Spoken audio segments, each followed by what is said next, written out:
Here comes the rising sun. Here comes the time for everyone to see that what will be, will be. This is the time for you and I to stand together as one. Yeah. They will know, they will know. The sun is rising from east to west, from north to south. Can't you see the sun is rising? Oh, you wave your flag and be proud of who you are. Because the sun is rising. We're shining so bright all over the world. We are the sun, we are rising. We spent our lives in pain and misery. Never gonna trade our freedom with any mystery. It's affecting our soul and it's killing us slow. With what we've been through, we are far from being good, but we are blessed by Chukwuka Biafra. So we're never gonna give up. We're never gonna give up. There'll be light in the wind of a tunnel. It will shine so bright all time. The whole wide world will embrace us. Nobody can stop us, nobody can cage us, nobody can stand us, yeah. They will know, they will know. The sun is rising from east to west, from north to south. Can't you see the sun is rising? Oh, you wave your flag and be proud of who you are. Because the sun is rising. We're shining so bright all over the world. We are the sun, we are rising. The windows and curtains, green lights be revealing. When I think about how blessed we are, goosebumps all over my body. Sunrise to the black stripe, black strands crossing grey stripes. Clashes upon clashes, many lives turn to ashes. When I ponder and reminisce, the actions I see malice. Blood on the ground, this is how we fly. Our beautiful flag all around the world. Blood on the ground, this is how we fly. Our beautiful flag all around the world. We go carry the cross together. We walk through to Zion. We stumble, we rise. How the victory was done. They will know, they will know. The sun is rising from east to west, from north to south. Can't you see the sun is rising? I still wave your flag all over the world. Because the sun is rising. I still be shining so bright all over the world. We are the sun, we are rising. They will know, they will know, they will know. Keep our light shine, the sun is rising. Wave your flag anywhere you are. Keep our light shine, the sun is rising.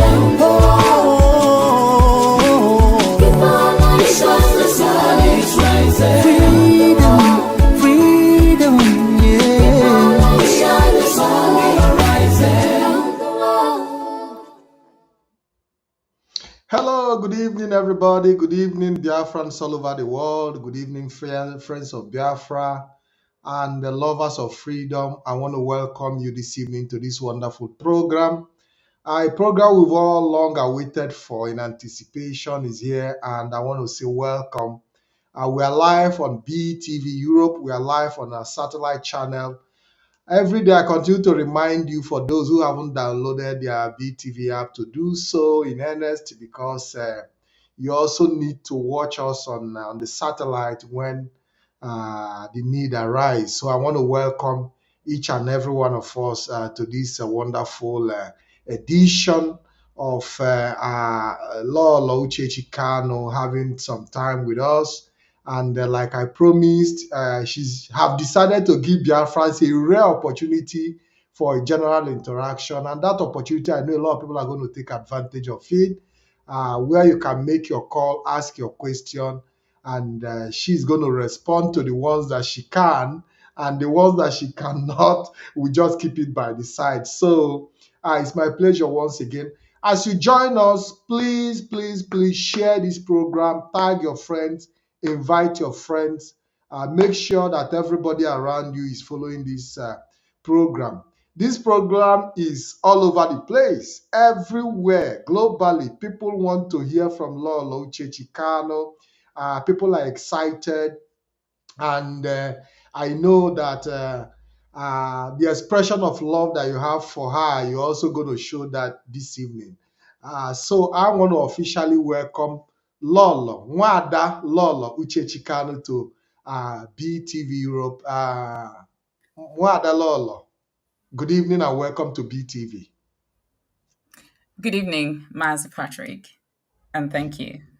Yes, it's my pleasure to have you. I'm so delighted to have you here this evening. And as much as I'm delighted, I know that Biafrans are even more delighted because this is a rare occasion. We know that you often patronize our sister station, the Radio Biafra, where you regularly hold programs. But today we are bringing you on Biafra Television Europe to have wonderful interactions with us. And I know that this will give a lot of people opportunity to see your face, one on one, and also have that interactive moment that many have always wanted to. If it's possible for Biafrans to pack their bags and come and live in your house, they don't mind doing so. But I know that this program will offer all the necessary answers that people have been seeking for, especially when it has to deal with how you have been able to cope with the situation generally, and some of the certain information for the fact that you have uh, had the privilege and the opportunity in many occasions to see the leader of IPOB, Mazi Nnamdi. A lot of people would like to hear from you on some of the discussions you've had as regard to his position of things in IPOB, and in general terms. So I just want to first of all ask you, how has it been, playing a double role as a mom and a dad at the same time? How challenging has it been for you? Oh, thank you, Mazi. It has been very challenging. Um, if you recall, this is some sort of challenge that I have had to face in the past. 2015, I was pregnant with Nnamdi when Onyundo was taken, kidnapped. Well, and being pregnant, heavily pregnant, and I think I'd gone into my about to go into my third trimester, and in fact, that was one of the most dangerous times I've had to face in my life. And then when I had another became, at least my mom was still alive, and she came and she, well, for the first, she helped me look after Nabi came and helped me go through that moment because it was quite difficult and dangerous, I must say. And it wasn't just being pregnant and having to fight for the life and safety of Mazi Nnamdi Kanu. I was also faced with some social and um, there's some social issues as well, and problems from all over the place, social, physical, mental, and psychological. So it was quite difficult. So over time I've had to learn. You don't learn things, sometimes you have a lot of things in you without knowing how I don't even look like I can go through half of what I've been through, but it seems to be that when you are a person, there are certain traits that you would have from your mother and your father, and then you have your social reformations and the rest of it, and how you're trained, and how you personally have come to understand things and perceive things, and having a goal or what you want, whatever you want to achieve, and being able to walk through that path regardless what the problem is. So in fulfilling a role of mother and father, it's something that has to be done. So I remember Onyundu then when he got when he got out in Kuja, he did say to me, "Oh, he was in my mechanic." So, yeah, like I'm everything engineer as well. I have to change batteries and do a lot of things. Taking the became to wherever, and do other things. So it's overwhelming, but it has to be done. And because that is what the challenge is about, I deal with it. I am someone who I do very well with pressure and challenge. I mean, when something becomes an obstacle, one of our sisters did say that, and I did smile. Like, people who were born on a day such as mine, 28th of August, quite peculiar. And I like it when people come to me, they need to understand who I am. I'm not just your ordinary person. So you need to understand that when I have an obstacle, it needs to be dealt with and I obliterate it. So that is how I just go through the daily fitting in of mother and father. Yeah, so who would say that the Nigerian justice system have rendered you a single mom in the short term? The denial of justice. Of course. You know? Yes, and how have you been able to garner the strength, the inspiration?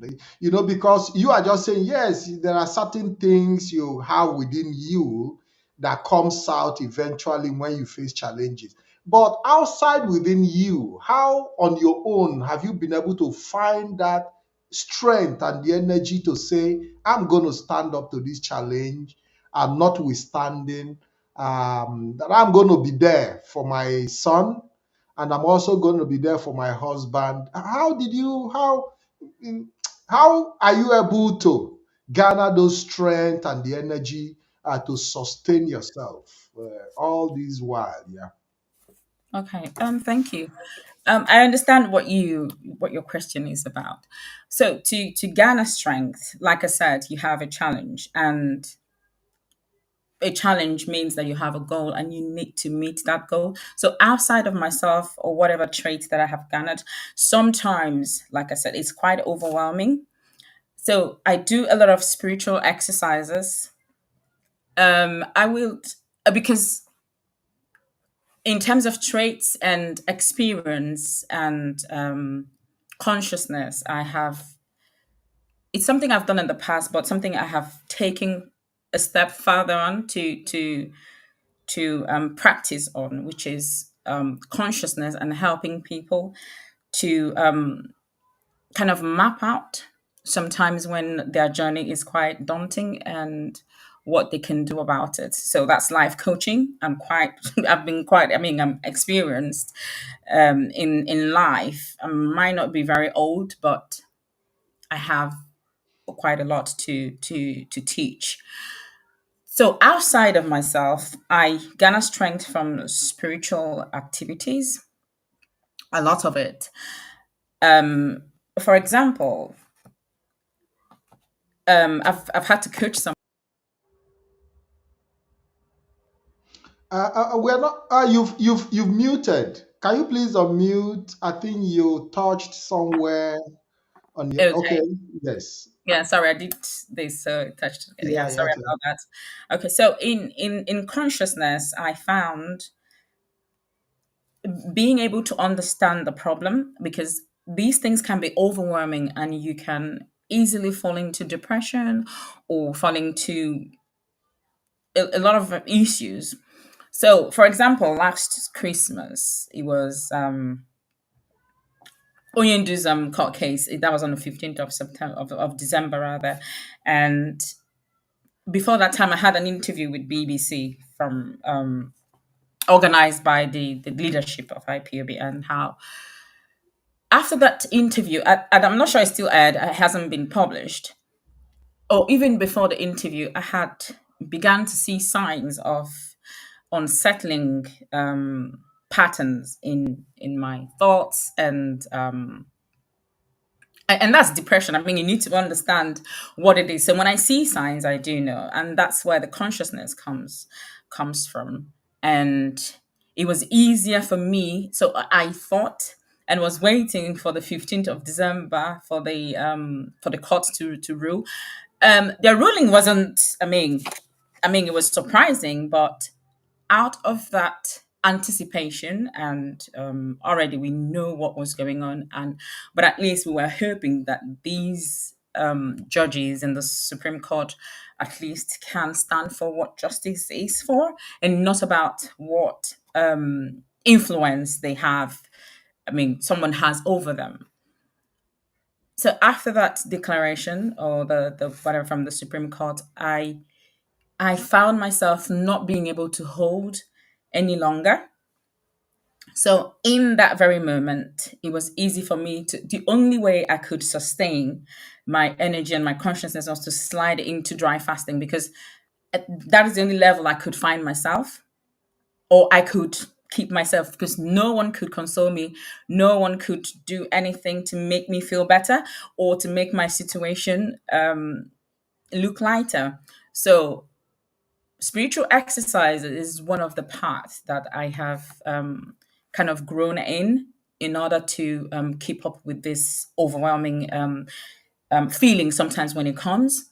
So that was quite, in fact, that was the first time for me to actually go into. I have done dry fasting. I do dry fasting, which is 6 to 6, and then you drink water or eat fruits, and then the next day you carry on again for 3 days, 7 days. But I have never done dry fasting before for 3 days.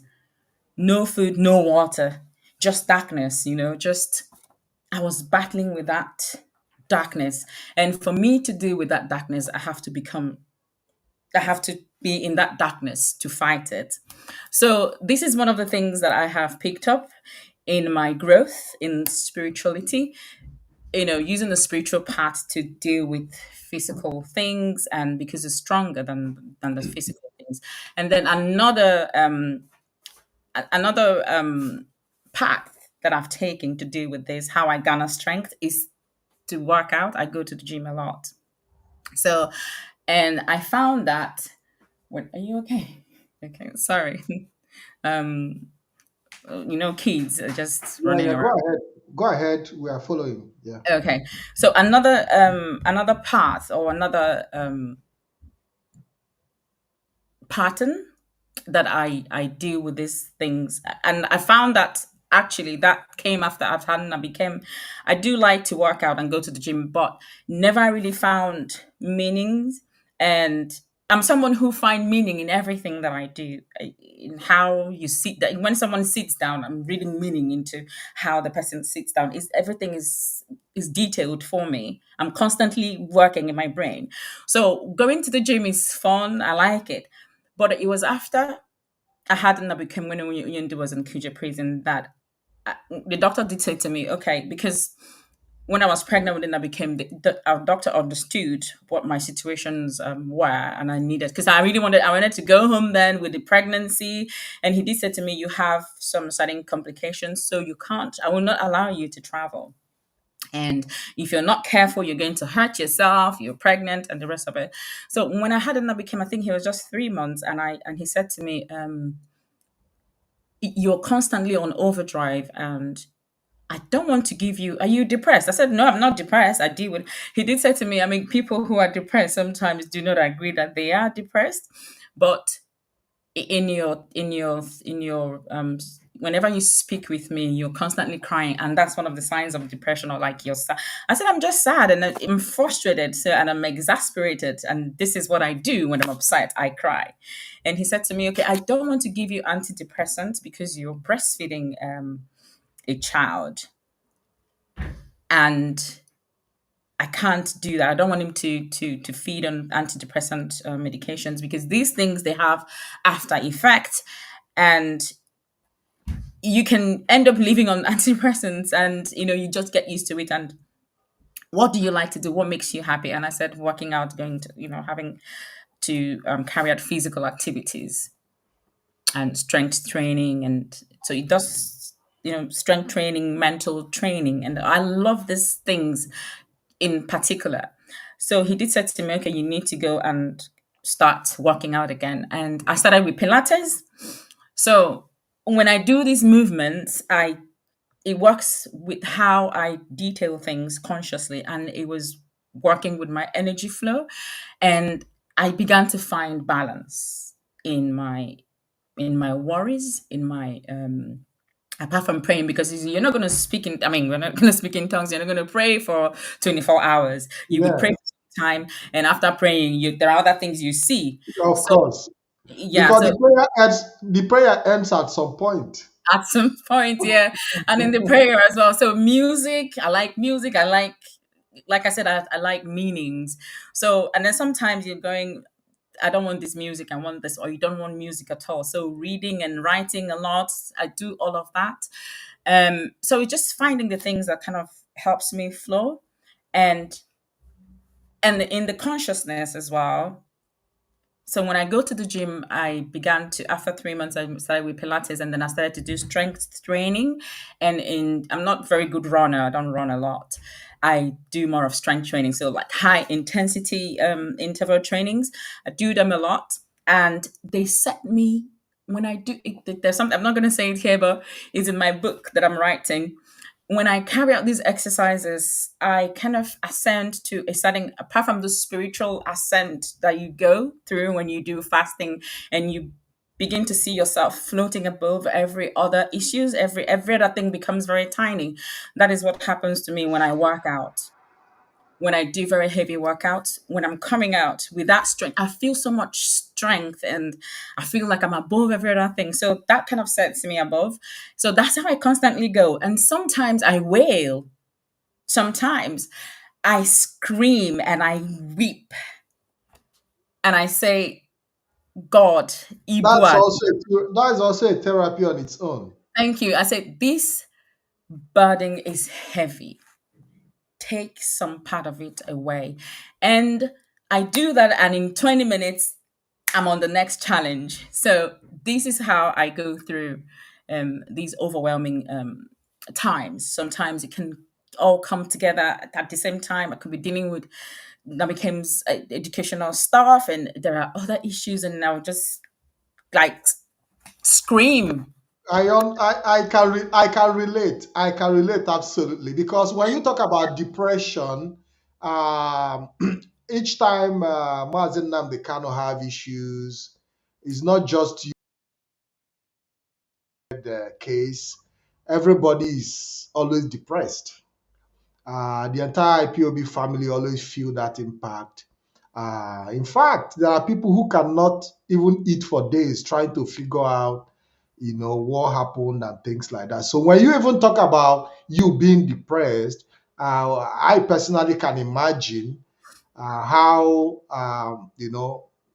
IPOB family comparing, So, but it's quite also interesting to see how you've been able to build your character subsequently to match the challenges, and also how you have been able to accept the reality, because there are, in most cases, people fail to accept the reality, and they live in the denial of the fact that certain events are real.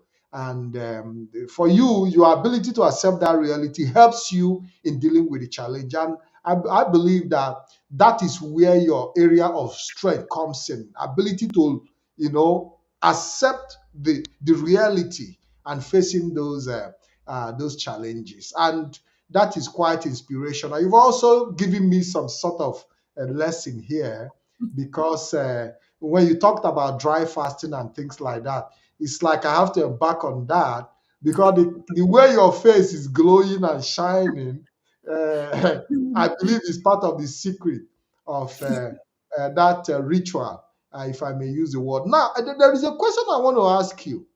You've been able to give a little detail of your personal challenge and how you have been able to match up to these challenges, trying to deal with them. And in the face of all these challenges and all the whole, obstacles and situations and issues you have to deal with, we also find people believe to some extent that you actually sold your husband. You are not obliged to respond or dignify that accusation with any response, but I like to find out, when you hear such accusations, how does it make you feel? It, I don't feel it. I just feel, Mazi, well, it's something that I know that that was directed to quite a lot of people, and I am someone who does not. I do not underestimate anybody, and I do not underestimate the capacity that a person's foolishness, or how much or how far it can go when someone is foolish. It can go a long way in ruining things and destroying things for you. Having said that, the very first time I ever heard that, I laughed. I laughed. But then when you look at the people who are saying these, they are not important. And that's one of the things that kind of drives them mad, because we all, I mean, individually, we all know the people who are important in our lives and whose sayings would matter, or whose sayings, even though the person is not important, does that person's saying has any impact somewhere, somehow? So these are the things that I watch out. So when I see comments such as that, the thing is that I just get like a report, basically, because I try not to read comments. Believe you me, I try, but I don't. Um, I laugh, and I understand that some people kind of get entertainment from people who actually need help from a mental home. So I don't take that seriously, because in a situation, you have you have a husband, you have a wife, and then you have family members, extended family members, and you have uncles and aunties, and then you have the communities, and you have the village people. So when they begin to say things that are not true, you want to find out where that is coming from. I believe in root cause analysis. So when there's an issue, I want to find out, first of all, I mean, this person apparently is unwell, but where is that coming from? Where could it be coming from? And then I just drill down. If it's important, I deal with it. If it's not important, I just ignore you. So I don't feel any, because my husband knows what happened, and we all know what happened. But because they are not in the system, they are on the outside. So they're just looking for what to say, and then they just say it, and it doesn't make any difference, and it matters not, and it just doesn't matter to me. So I Okay, don't. okay, Yeah. okay, Lolo. That is a very, very perfect response.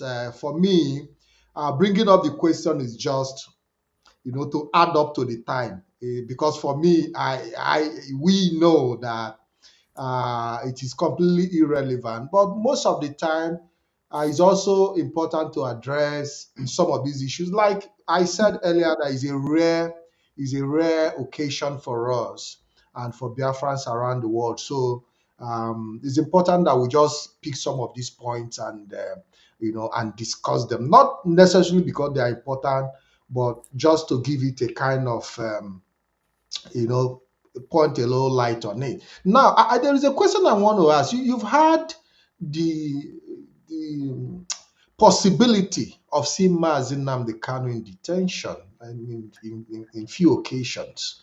How do you describe his state of mind as regards to, you know, health wise and, you know, the struggle for Biafra restoration generally? Okay. Thank you. Mazi Nnamdi Kanu, I think the very first time I ever came on the radio, 2022, I did mention that his health is not hidden, is out there in the open, that he has a heart issue. So that is still there. It is very much there. I was just waiting for setting number of petition to go through, and then I can put out an update regarding his health and what the Nigerian government has done in process of tampering with his health report. Um, so that is there, and we are seeking also to make sure that his health condition is considered, is also put and placed on the table to be discussed with, or to be discussed about, because he needs to be healthy. Whatever whatever it is they decide that that is the path they want us all to go, he needs to also be healthy in order to go through that path, to go through that process of negotiation or whatever it is. So he needs to be healthy. Um, Now, having said that, his state of mind is. I keep saying this, and I will continue to say it. Mazi Nnamdi Kanu is one of the strongest minds you will ever meet, you will ever see, you will ever encounter. It's as if you know, it's like awkward, you know, you just he's as strong as being stronger than he ever was.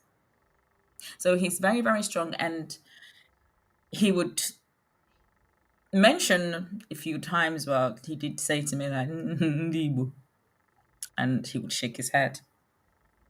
Lolo, do we say that Mazi Nnamdi Kanu have accepted his fate in the situation he found himself? Do we use the word that he has accepted his fate? Mazi Nnamdi Kanu knows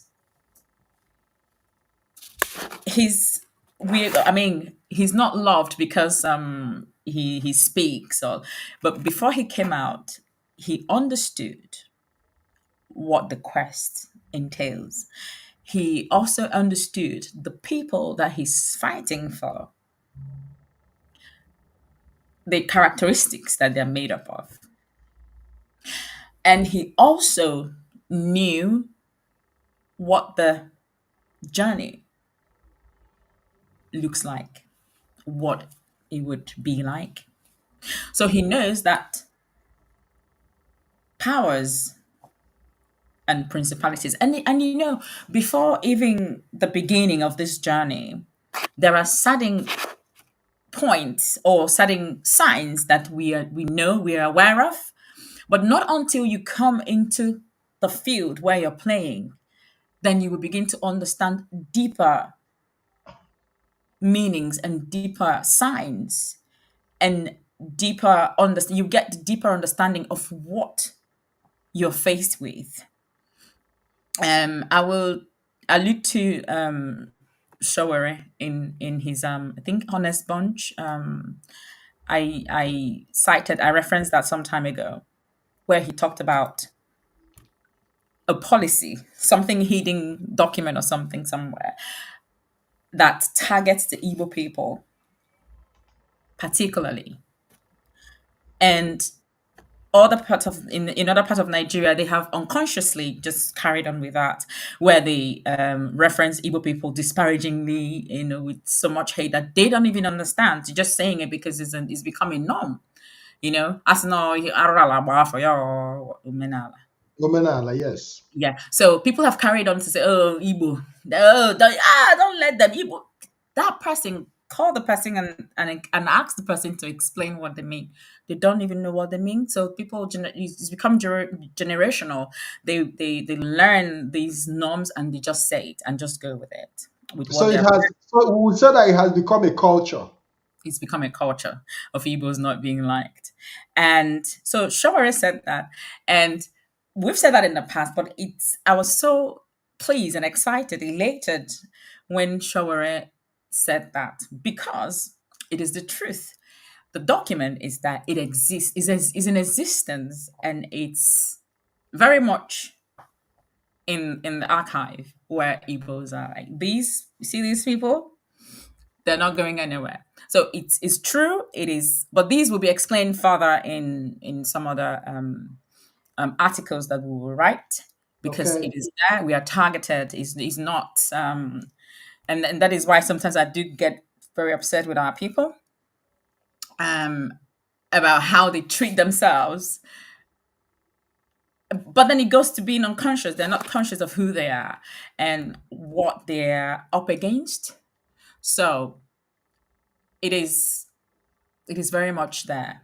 And that is what we are fighting. So Mazi Nnamdi Kanu knows all of this. He studied and studied and studied, and he found out where the problem is coming from. And he knew that in order to go through this fire, he need to work with his people. And that is why we're where we are today.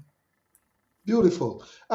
In terms of working with his people, I've also seen your relationship with the leadership of IPOB, how you have worked closely with them. How will you express your views in working closely with the leadership of IPOB, the Directorate of State, and in general terms, how do you evaluate their management skill and how they have been able to manage IPOB in the absence of Mazi Nnamdi Kanu?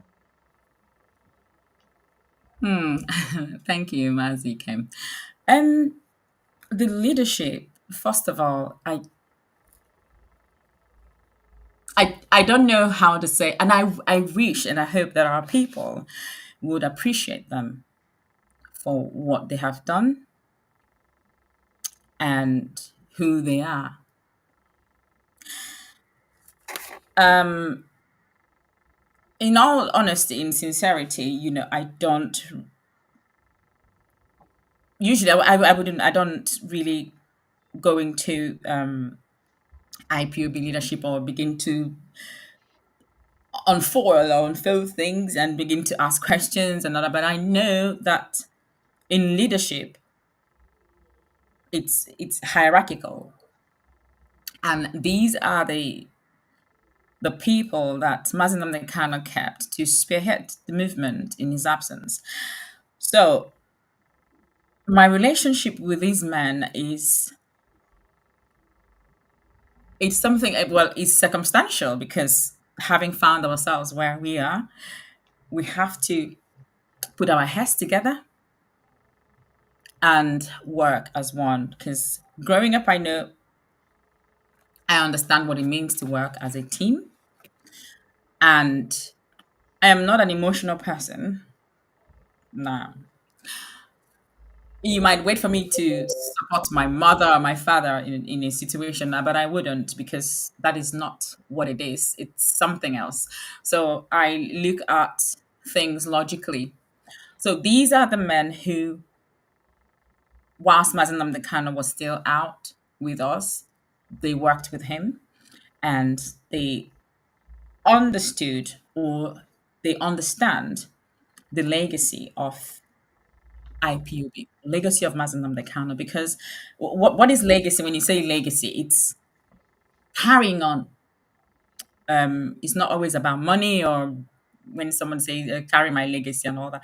Maybe what is it called, like company, or having your children inheriting your assets and your wealth. In legacy as well, it could be character. In legacy, it's core value. So in legacy, these men are keeping the core values upon which IPOB was founded on, and they're holding on to it, and they're making sure that it does not destroy or be pulverized by the events of By distractions. by distractions. So Now, before you move forward, I'm not gonna cut you off. I want you to continue from there. But have you ever in any way had any doubt in your mind for a second about the leadership of IPOB? Have you ever had any doubt in your mind about no, their capacity? no, never. I don't have any doubt about their leadership or their capacity. I only pray and hope that whatever they're doing now, they would increase it more because they're doing very well and they've done very well. What they've done is, I mean, can't be seconded. So no, I've never had any doubt about their capacity to carry on because they've 3 years of storm and whirlwind and tornadoes and and tsunami, and they swam it all and still standing. So there is no doubt. I have no doubt about their capacity. No. So do I say that that is a vote of confidence? Absolutely. I mean, if of course that is is it of course is a vote of confidence. I have, yes, of course I have confidence in them. And I'm gonna imagine this to where I stopped. Um I have confidence in them because they have kept the legacy of Nnamdi Kanu and IPOB. They've kept that core value, which is we are not going back. We are out here for our people. Our people are suffering and we must protect them. Self preservation. That is one of the things that I preach. And these men are standing upright, standing firm for this very legacy. What more can anyone ask? So I would have been worried if they were, oh, we don't know what to do. Oh, what can we do? I would have been worried. And well, of course, I would have stood up and said something about it. But since that is not the case, it's only going to be more grease to their elbow, more strength to the strength that they already have, and making it times 1,000. Strength. And Nabikem would give me the name of the rest of the power that that it is. So yeah, maybe November Tijillion or whatever he calls them. So yes, so it's just going to be more grease to their elbow. Yeah. So are you telling us, are you telling Biafrans today that from the accusations, because we've seen people accuse the DOS as well of selling Mazi Nnamdi Kanu, just like you were also accused of selling Mazi. Are you telling us that DOS never contributed in the selling of Mazi Nnamdi Kanu? Is it what you are trying to? Is it the picture you are trying to paint? Well, it's not a picture I'm painting; it's the truth. It's already painted. The picture is already painted. It's out there. It's just it's when someone wants to bring down your morale and cause you to depart from your journey. They start to throw stones and throw when people train to play chess and all that kind of trainings, you see they start to kind of incorporate some distractions and see. So I remember one of the simulation exercises that I created in the past, because in disaster recovery and the rest of them, risk management, these are the sort of things that you can create. So you create simulation exercises. You have someone who is under pressure at work, trying to do, there's been an earthquake or there's been something at work, and then you're having family emergency call, just, things, distractions. So they understood gladly, regardless, because they will feel bad that they're being accused of such thing. More especially when it's coming from a certain channel that shouldn't have been So involved. Lolo, does it mean that all through the time you visited Mazi Nnamdi Kanu, he never confided in you? He never called you by the side and said, my wife, listen, these men in the DOS sold me, oh, they contributed in my betrayal. Was there no such an interaction? Mazi No, Nnamdi Kanu never told you, confided in you, in telling you that DOS sold him all through the time you visited. no, no. If you recall, excuse me, if you recall, in 2021, that was during my mom's funeral, because I had to try and attend, and Onyindu said to me, "Oh, has Mazi Chicken called you?" And I said, "No." I said, "No, he hasn't come." He said, "He has not called you." And he, Onyindu is always like a deep thinker, and he thought deeply. And I said, Mazi Chicken is very busy, and to be honest with you, as at that time, I wasn't quite out because that was 2021. Onyendu was taking June 2021. So I recall Onyendu made an announcement about my mom's demise on the radio when I lost my mom in March 2021. I think he made an announcement. He did say to me, I people are saying people are sending their condolence greetings to you because I asked him, did you make an, and he said yes, he did made an announcement that I lost my mom. So in that time of finding my reality, because up until now I still don't take it that my mom is dead. I just have the picture that she's somewhere that I can't reach her, even though we do reach her in the dreams and the rest of it. And she comes in the dream, but in physicality, you want that mother, interactions and advice and the rest of it. But it's not there. It comes in the dreams, but I still have that thinking that she's somewhere that I cannot reach her on the phone at the moment. So that's how I've managed to deal with my mom's my mom's departure. So in that tiny time that I was trying to figure out I just couldn't make sense of it. My mom dying March, April, May, June. Within 3 months, Onyendo was taking. You can imagine what it was. And immediately I fell ill, and the ill that I didn't know what was wrong with me. And I was diagnosed of what it was. So it's not something I'm going to mention here. But I was battling with three things throughout that 2021. And I managed to go for my mom's funeral. But I didn't really attend the funeral physically. I had to go see her at the morgue, and I spoke to her, and then I left because Onion didn't want me to be there physically. So I left, and I saw Onion, and we spoke, and Onion never said anything. So I said to him, the Mazi Dozim, Mazi Dozim is not a talker, he's not much of a talker. So, but then I will tell him that Onyendo is asking if he's spoken to me. And so when I got back, I reached out to Mazi Dozim and I said, Onyendo was asking if you've spoken to me. So you better speak to me now. So he called me. That was the first time ever.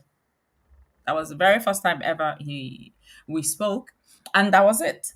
So, and then I went again this year to see Onyendu. So Onyendu has never ever, and he gives me messages for them as well. So he's never said anything, and because they are not the ones that sold him, they did not sell Onyendu, and Onyendu understand. Onyendu knows what happened, and those who sold Onyendu are very much alive, although they have no peace.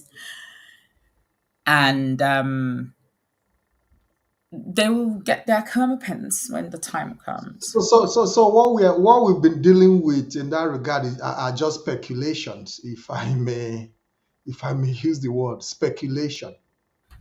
Of course, it is speculation. They said that the enemy is an accuser.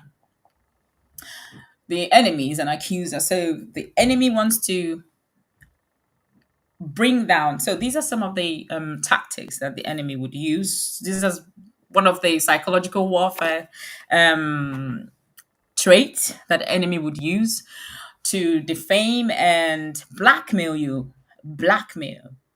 So I did say something to you at some point. I sometimes when I speak, I don't speak, I prophesy, basically. So I did say something about blackmail and lie walking in human form. I told him that. I mean, when he comes on and watches this, he would attest to that.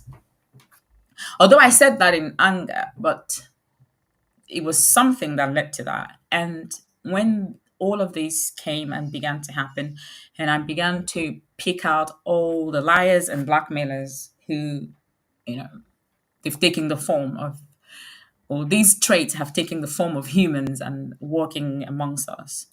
So that's just speculation, and that's one of the works of the enemies. They come with it. Oh, the enemies, yeah. What that even in other countries, one of the one of the warfare tricks, or what is it called? What do you call one of the warfare weapon? Yeah, That's the yeah, word. propaganda. Yes, it's propaganda and Yeah, blackmail, and yeah, sometimes when you say blackmail, it's like, at least blackmail is you have something that you have to actually blackmail with, but it's all is propaganda. That is the word for it, yeah. and lies. Of course, that's what propaganda entails. Or it envelops blackmailing and lying, and yes, and the rest of We've seen also some social media trolls on your character, on your person as an individual. People trying to paint you with different kind of brush and things like that. At some point, you very responded. But what made you start responding to some of the trolls and even start talking back? have I talked back? Not Well, really. I don't know. No, no, no, no, no. One thing, there's something about eagles, and I did say to you that I find meaning in everything that I do. You don't. These people. I'll give you an instance. My sister got married. My younger sister got married. It's very funny. In fact, let me before this one, let me come to Onyendu's bit. After Operation Python Dance, when I was after Onyendu came, appeared in Israel and in Jerusalem, there was my younger sister. She was in a shop, like, and some of our people were in the shop, and the other one was explaining um how I am a marine. I'm from the marine world, and I did some incantations, and I hit my hand on the wall, and Unyindu disappeared and just and came out in Israel. And my younger sister was looking at them like this, like, okay. And it became a story. In fact, Onyindu knows one of these ones where they say, "Oh, his wife is the incantation one. She's the one doing That all is the." Eze Nwanyi.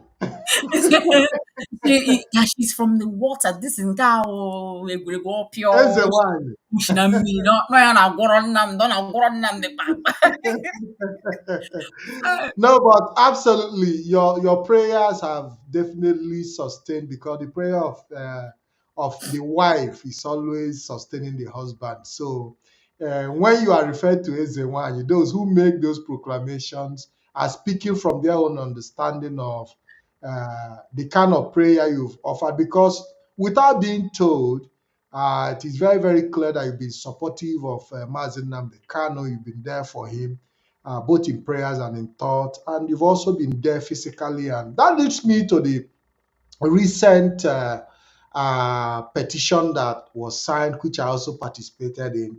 How was the response of that petition? Thank you, Mazi. The response, because it's global, um, I wanted to having to do that, to go through to doing petition. You know how the UK is, they think they are punishing us. They're not. They're punishing themselves, because gradually they are coming off the slide. They are going into. They're being removed from the players, the world players, and they're gradually petering out on the impact that they made globally, and that is because of our and their hypocrisy. So I always say that there's one of my tweets that I did say that if ever the online dictionary ever became pictorial, they should use England as hypocrisy. When they type the word hypocrisy, England should be the picture of England should show as the epitome of hypocrisy. If they've managed, in several forms to remove themselves from this very situation or behave like pretend like nothing is going on. And luckily, the members of the parliament, because they are the ones that created this all People's Party, parliament parties. So members of this parliament group came together and formed the APPG. And from because this is one of the things that happen when you begin to hear some noises all over the place. So they formed this and launched on the 8th of October. I can't remember now. Can't remember the date. But I was at the House of Commons for that launch. And it was because, or it is because of the UK national or the UK citizens who are held hostage in different countries and held arbitrarily, which Mazi Ikem Kanu is also one of the victims. So we attended, and I think the invite came from Ratcliffe. Most of the times I've referenced the wife, Nazanin Zaghari Ratcliffe, who was taken in 20, can't remember now. She's British Iranian, so she was abducted. But her case is also different because her husband is pure British, and her case is between the UK government and the Iranian government. So that's a different story altogether. But Mazi Ikem Kanu's case is about. In fact, currently there's one of the cases that was discussed on that launch has been discussed in the Parliament before Christmas. It happened which of the Thursdays? I think Jimmy. It was discussed, but ours have not been discussed because we've not hit the target of 10K thousand, and that got me thinking. I started to think and wonder. Mazi Ikem Kanu is a leader of over how many million people, so having a signature on that petition of 10K would have been like that, but it hasn't happened, and that's over 3 months. So I'm wondering, is it that there is not enough campaign about it, or is it that these people feigning to love Mazi Ikem Kanu or be followers of Mazi Ikem Kanu are not aware of it, or they're just feigning, and this is a time to show that you are against the injustice being meted out on our people, because it's not about Nnamdi Kanu. Nnamdi Kanu is the voice and face of Biafrans. So why did we not hit 10K in a month, basically? Oh, So so are you saying that the petition haven't hit up to 10K up to this no, moment? no, no, Or it hasn't. As of now, it's about 8,800 something. is it because it hasn't gotten the publicity it required or That's something? my question. I mean, that's my question. And I have over 20K followers on Twitter, and I don't know what the issue is. I don't know what to say the problem is, but I know what it is still anyway, because our case is different. When people compare us to Nelson Mandela, it's that you have some similarities as well, but we are peculiar. We are a certain kind of people.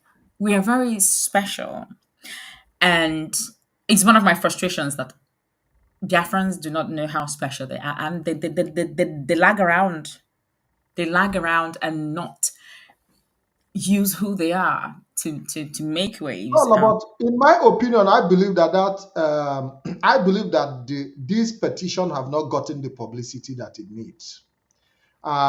In my personal opinion, not because our people are lackadaisical in their attitude, but I believe that the petition should be pushed further for our people to really know that this petition, because anything that has to do with Mazi Nnamdi Kanu, Biafrans do not joke with it. Absolutely. So yes, so for me, I think this program also will give us the opportunity because I know millions, thousands and millions of people are watching, and we are going to put that petition forward. And I can guarantee you that in the next few hours, we are going to hit the point that is that it requires. I can guarantee you that. I believe that we haven't got the right publicity, but this program is going to change. Is going to change all that. Now, I want to bring up this question. We've seen the governor of Anambra State in recent time talk about the freedom of the release of Mazi Nnamdi Kanu, and the issue of security, and how the release of Mazi Nnamdi Kanu would not change anything when it comes to security in the eastern region. What is your view in Soludo's statement? Oh, sorry, Mazi. I saw your comment that got me laughing. Um, the the governor of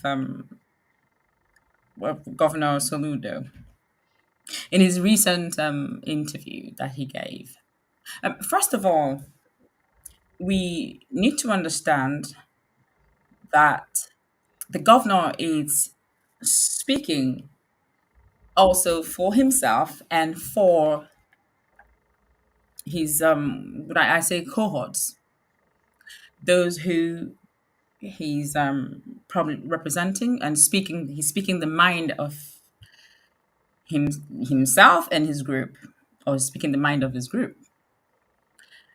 um you would understand, or if you recall, there was insecurity in Southeast for a very, very long time.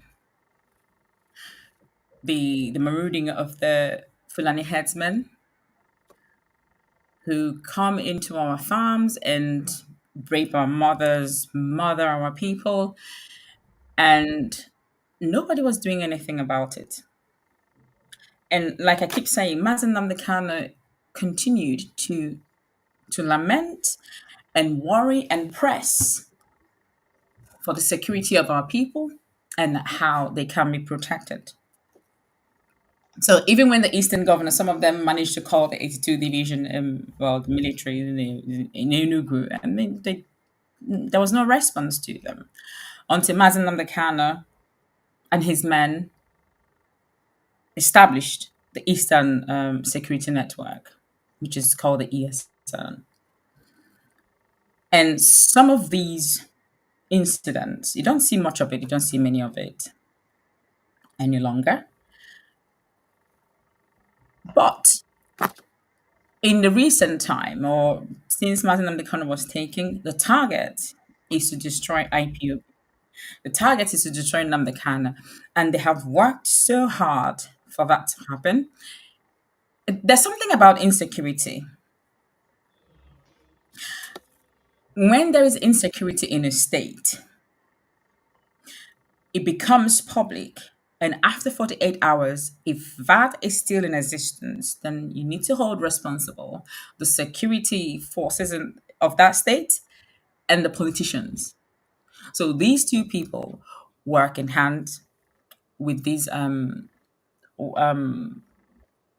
whatever they're called, terrorists and people killing. The insecurity itself is being funded, is being managed, is being orchestrated by the politicians and by the security agencies. Because from from what is it called, from Jos to Abuja, from where you don't see any military troops anywhere. You don't see any checkpoint. They're all free, but that is where these terrorists are just taking over and running over their military bases. But you don't see any military checkpoint. So what are they doing in the east? But maybe every 500 kilometers or 1,000 kilometers, there is a checkpoint. Yet you have loads of people being kidnapped. Who is fooling who? These people work with the security agencies. So Soludo, or Governor Soludo, saying that the release of Nnamdi Kanu would not stop the insecurity. Is he confirming or is he affirming? Because it's being a thing of debate that whether to release Nnamdi Kanu would stop the insecurity or would it not. So he said because they will not listen to him. How does he know that they will not listen to him? That is number one. Number two, he also said that these people who are carrying out these unrest are hiding under Nnamdi Kanu. In fact, I need to mention this. One of our brothers, the older brother was taken and they demanded billions. And they said, oh, that they're doing it for, no, oh, no, it's Biafra. That they're doing it for Biafra to come, which is absolutely not true. So Governor Soludo said that they are hiding under the name of Nnamdi Kanu. Nnamdi Kanu also said it. People faffing about with his name and the rest of it. Now, if Nnamdi Kanu comes out, that will give you at least a leverage. Will it minimize it? Yes, it will minimize it. Will it stop it completely? No, because there are people who are orchestrating this, and these people are in higher places. So if they are, Okay, Lolo, there is a question I want to ask you. Very, very short one. Based on the Soludo statement and the issue of the insecurity, we just have to. I want to give you ask you a question in that regard again. Does the Eastern governors feel threatened that the release of Mazi Nnamdi Kanu and his ability to curb the security situation, to put it under control, do you feel that they are threatened with his influence? Because of we also course, have to look at that yes, that, absolutely. that aspect. Absolutely, that is not debatable. That is not debatable. That is what it is. You know, when Nnamdi Kanu says that Ndi Igbo, anyofu and envy and jealousy, that is what is at play here. So the influence of Nnamdi Kanu, but keeping Nnamdi Kanu there is not going to diminish his influence. You are only making it wider, you are extending it internationally. I mean, it's becoming a thing that not just the Biafrans are aware of now or involved. In fact, Margaret, a 92-year-old woman, she was at the hospital and a lot of people were talking about Nnamdi Kanu, pure British people in the hospital discussing Nnamdi Kanu. So keeping him there, you are widening his influence. So keeping him there is not going to change anything. You think when you keep him there, just and also keeping him there is diminishing their own relevance because they're making a fool of themselves. They have one of their brothers going through an injustice, and they are actually working for him not to find justice. They're actually working against him. For who? Because whoever you're working for would never like you more than your brother would like you. So to answer your question, yes, it's about his influence because there's never been a thing like this before, and they don't like it. But it Okay, won't change. now we also have a situation where the Eastern governors also, we know that they receive security votes. And because I try to to balance my thought, does it mean that the curbing of insecurity as well could also affect the security vote? So most probably, some of the governors might want to see some level of insecurity because if definitely they are able to put these insecurity issues, arrest this insecurity, their security vote might stop coming because Absolutely, you need to have insecurity to have a security vote coming in. absolutely, because they are all corrupt. They have immersed themselves in corruption and can't do anything straight. Can never be truthful or honest in anything they do. So They have to create the unrest, they have to create the insecurity, they have to create the mayhem in order for them to thrive.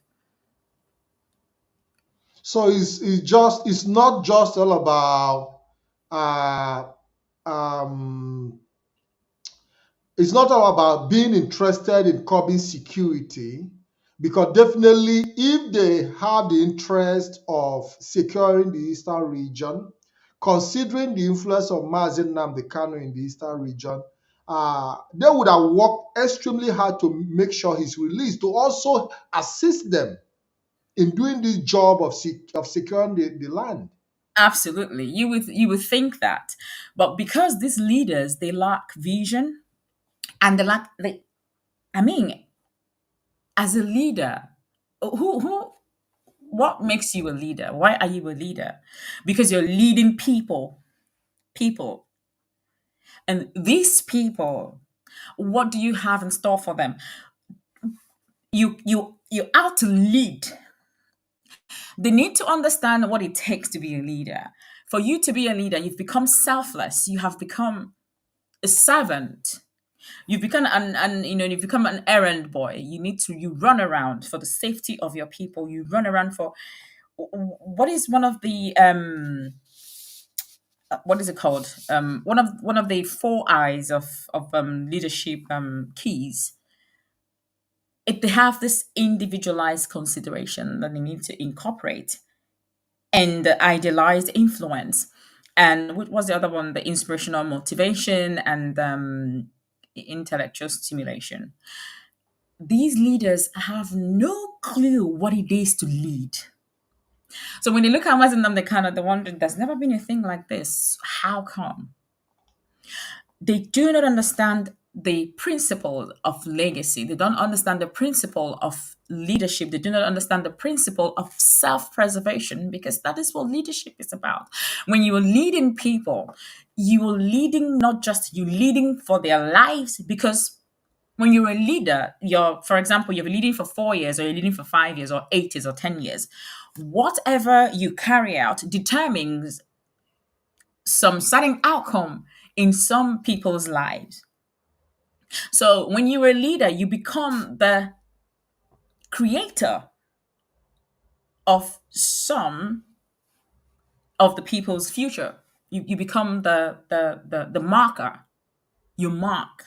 There are some people that leave in indelible marks on their lives, maybe on their education, or some if they reform their educational system and make it as free as it should be, and reform their syllabus and put in history, and a lot of people's lives will be changed. If they reform securities and the rest of it, making sure that healthcare is accessible and at least up to a standard that a human requires, things will change. Some people's lives will change. But because they're horrible, they don't understand what it is to be a leader. They have no clue the consciousness they require to be a leader. I recall the Putin's speech this year when he was re-inaugurated, and I was at a car dealer's trying to fix my car, and I was listening to what he was saying. He was talking about his people. He talks about his people. Look at Trump. Trump is a self-preserver. He's always protecting his territory. And you look at the lions. I've always loved lions and never really gone into studying their traits, but I know about their pride. The lioness go out to do hunting and the rest of it. Even the lion takes the biggest about the lion's share, what we know about. It doesn't And mean but even when you look at the operation of the lions, they even work in collaboration. They they work. work in Yes, they work in collaboration. collaboration. You And when know, the women go with hunting, what is it that the male lion does when they while do while in the while security? other animals are always on the run. But there is this video that I saw recently when the bulls charged together against the lion, and the lions ran away. The video Because is, they came as a herd, because they came as oh, I've seen that video. They ran. That is one thing with unity. And I always say this, there is something about unity. And if I'm finishing this, the lions, the male lions, when the lionesses are hunting for food, what are the male ones doing? They are marking the territory. They are protecting the territory. You can't come into the pride. They are protected. So these leaders don't understand that what it takes to be a leader. And as a man, when we keep saying, oh, the leadership lies on the man in the home, it comes with a lot. It comes with love. These politicians are greedy. They have absolutely no clue what it is to have the interests of someone at heart. I mean, Nnamdi Kanu could have just stayed in the UK and do whatever and live his life and as he likes it.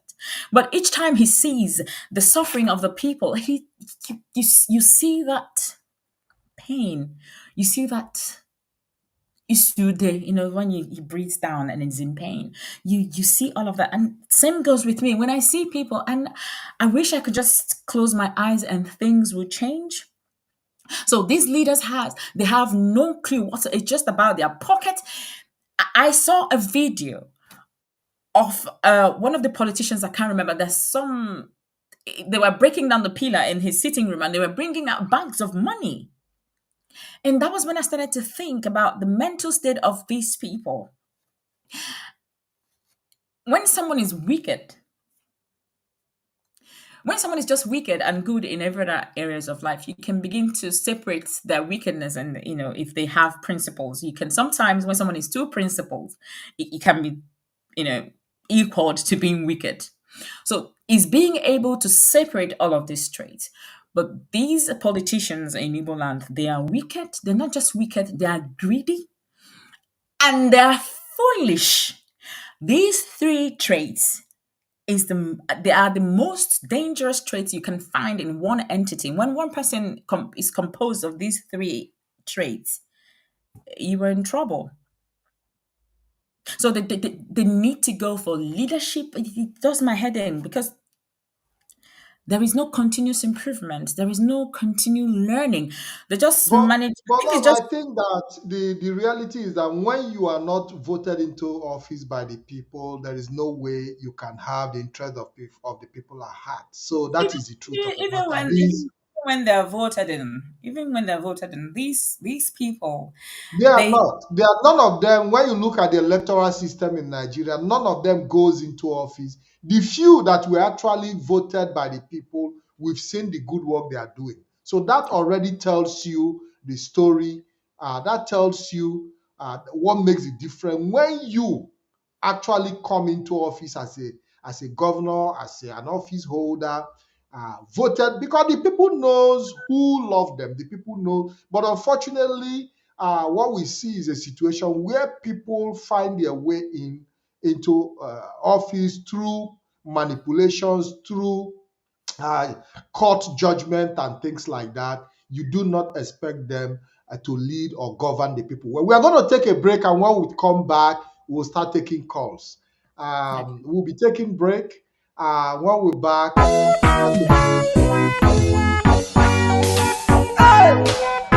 the bricks, Sunday. Oh na na na na na na na na na na na na na na. Watch it out.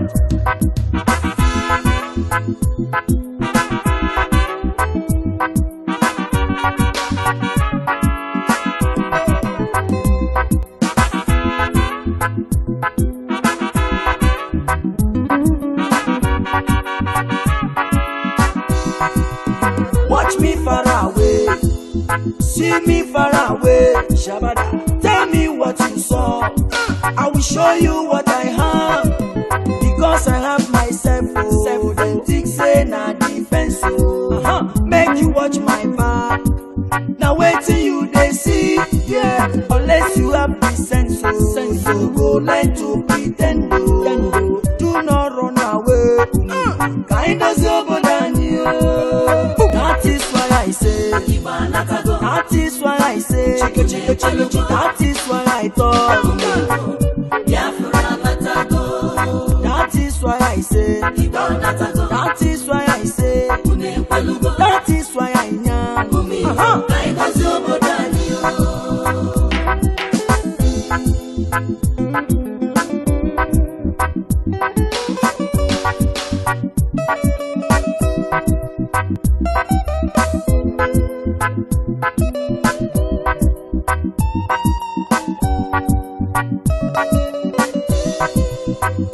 Ohaneze Ndibo, how una dey? I don't come to speak my mind with no delay. Let them know say una eyes clear about una way. Watch out, many things they happen in that country you dey. So some people trouble upon people every day. Even when you dey, you go talk say you know dey. I need to understand why this one about. I need to understand why the truth apart. The promise that we got and nationalize. The promise we will live and no complaint. Somebody watch me far away. Watch me far away. See me far away. See me far away. Tell me what you saw. I will show you what I have.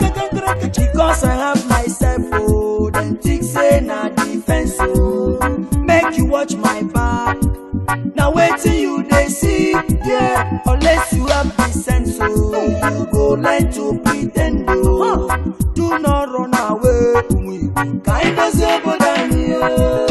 that is why I say. That is why I say. That is why I talk. That is why I say. That is why I say. That is why I nyam.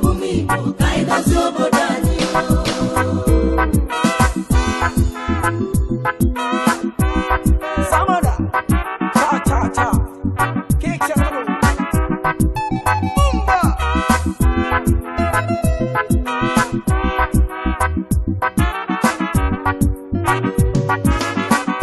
See, I come back again to tell people say, now here we dey.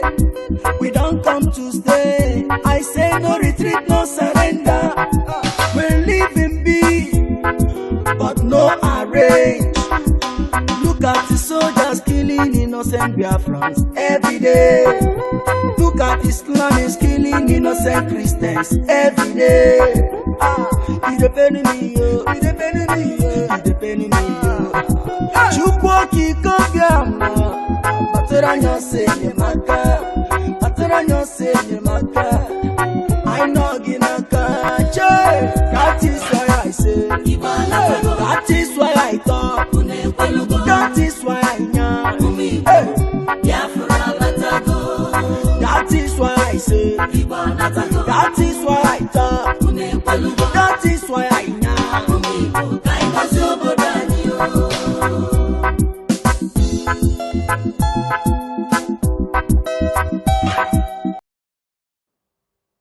Thank you very much. Welcome back. Welcome back. Welcome back. This is an interactive program with LOLO Uchechi KANU on Biafran television Europe, and we're back on our short break, and we are opening the line. The number on the screen that will be on the screen in the shortest possible time will be +39388 1779665 +39388 1779665.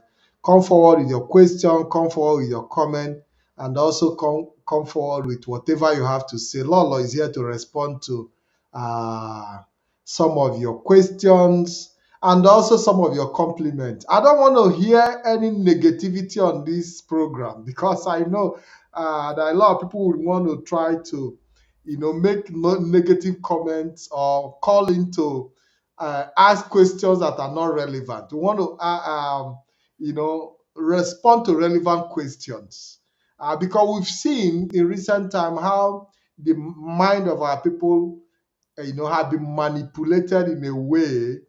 Yes, to some extent that you just see people coming out to make accusations, to make insults here and there, without any founding, Yeah, any Mazi. record.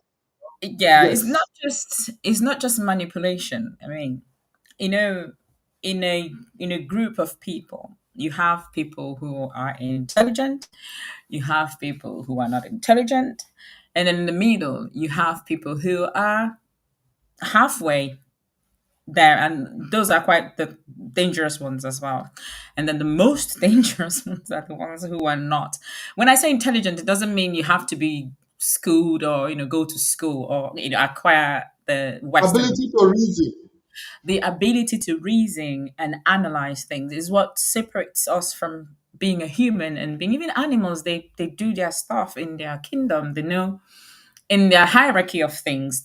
It goes that way. They don't need to. You don't need to tell them. They just know what to do. They just carry on and do it.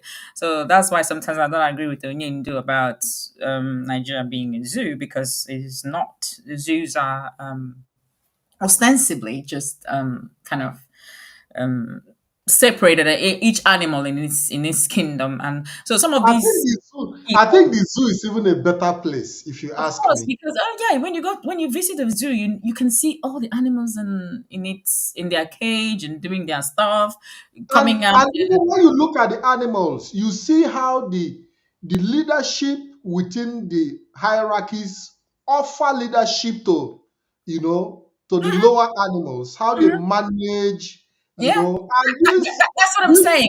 For this example, in leadership the that these animals offer to the other lower animals are even better quality than some of the leadership that is being offered in the zoo. We have the first caller. Hello, caller. Good evening and welcome to the program.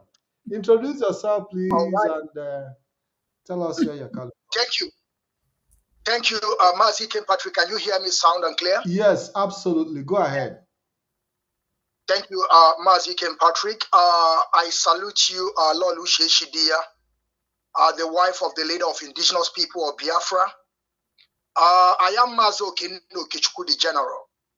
I want to thank every great people of Biafra and LOLO Uchechi.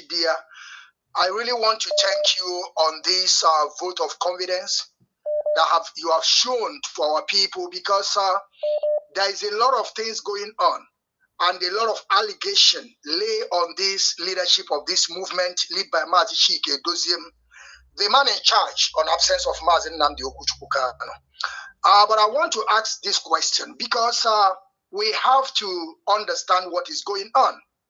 I want to ask you, Lord Uchechi, if our leader is aware that the siblings, his brothers and sisters, sued IPOB Germany to court.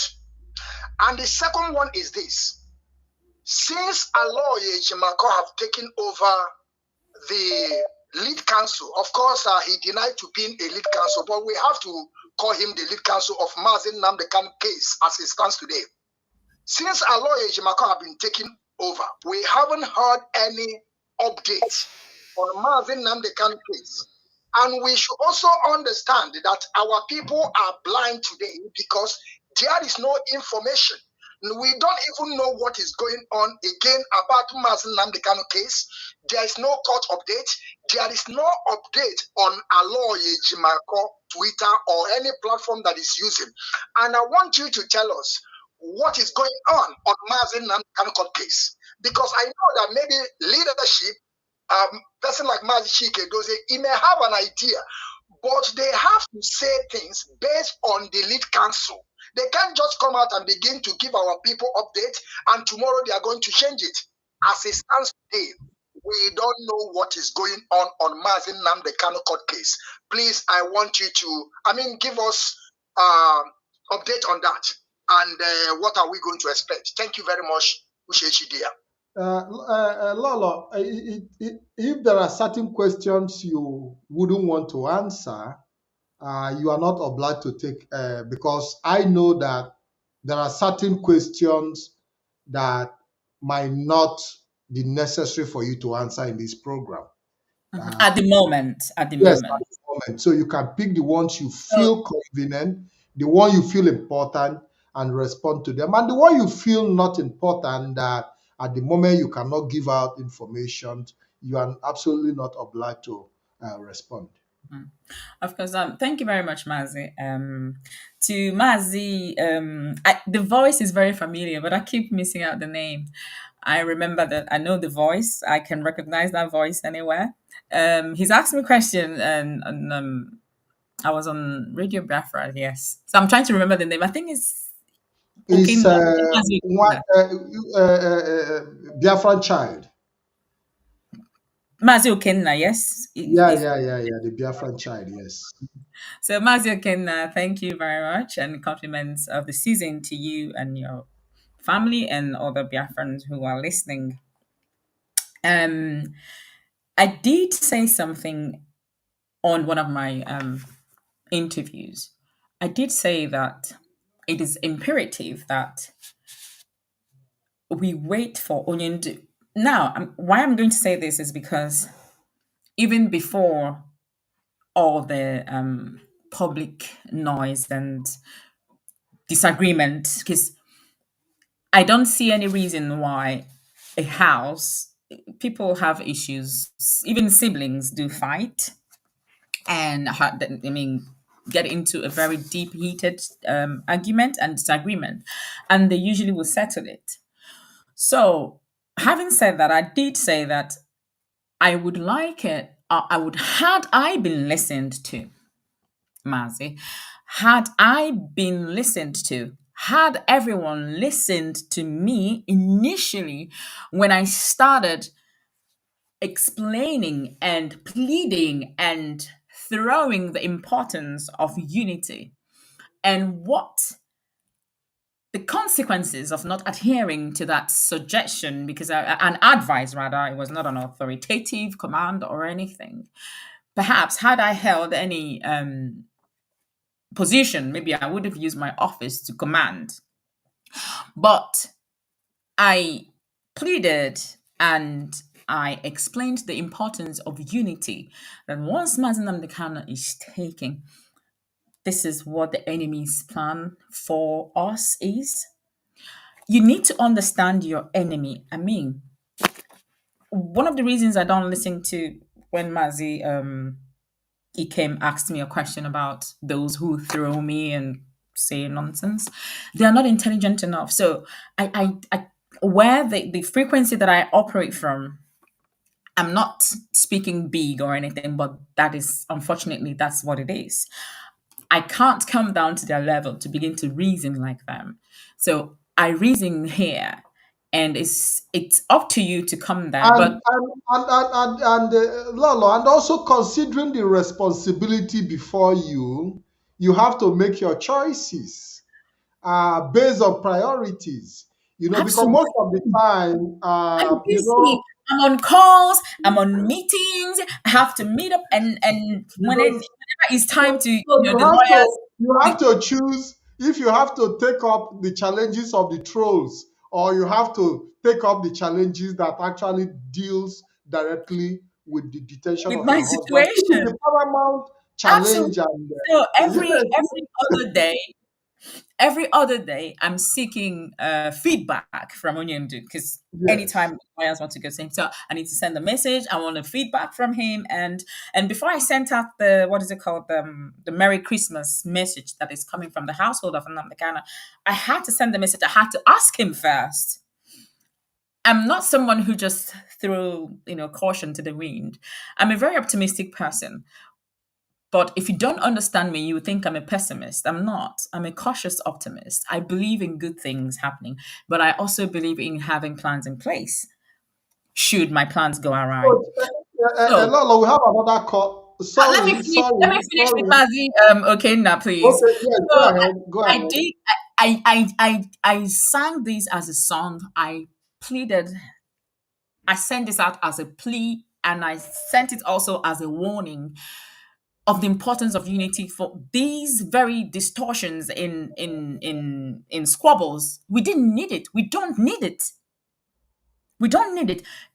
The singular person who is the top, I mean, he's the tree, and all other other branches are just attached to him. You can't say you're on your own, you're taking your tent from here, you're going somewhere. Or is that indiscipline that I speak of? So, in the absence of Mazi Nnamdi Kanu, a lot of things, because people are not disciplined, people are doing what they're doing for several reasons. But if logic is in place and emotion was taken out of the equation, we wouldn't be here. So, to answer Mazi Okenna's question, Onyendu is aware of the squabbles, but this is something he's promised to deal with because you don't expect him to deal with this from where he is. Do you know what it is for you to be incarcerated for? Any of these people, have they been incarcerated? Not incarceration in Europe or even at the burger and cheese. Yeah, I'm talking about proper incarceration in Nigeria. So some of these people, they've not been there. They don't understand what he's going through because he's a strong man. He stands firm. Anyone no, anyone they free. They not in bondage. Yeah, of course, because we and it's because of we are enjoying freedom. That is why we are creating problem. Thank Anyway, you. let's see. So for the court case, we are yet to get a date, and when that happens, the league council would explain that, and I think this also would kind of improve. This is 2025. We're going into 2025, so we're going into change, and we're going into dealing with our problems, facing it head on, and making sure that we get a change to it. So all of this is we're going into 2025. So things will change. There will be updates. Biafrans are, they're thirsty for news of Nnamdi Kanu, how he's faring and whatever. So there's been a little bit of lag in that, but that would improve. That would change. Ndewo Mazi. Beautiful. We have another caller. Hello, caller. Your name and where you're calling from, please. Your name and where you're calling from. Yes. Hello? Yeah, can you hear me? My name is, I can hear you very well. My name is Geraldine, Mrs. Geraldine Onyolo. I'm calling from Germany. So, I have a question to ask.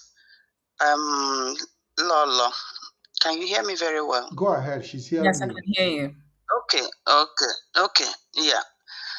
To my own understanding, with what I know right now, apart from Britain being fully responsible, I think they have a role to play, or they played a big role to what happened to our leader, right?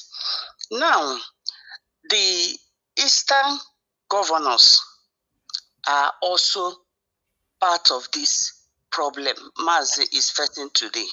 So my question is this.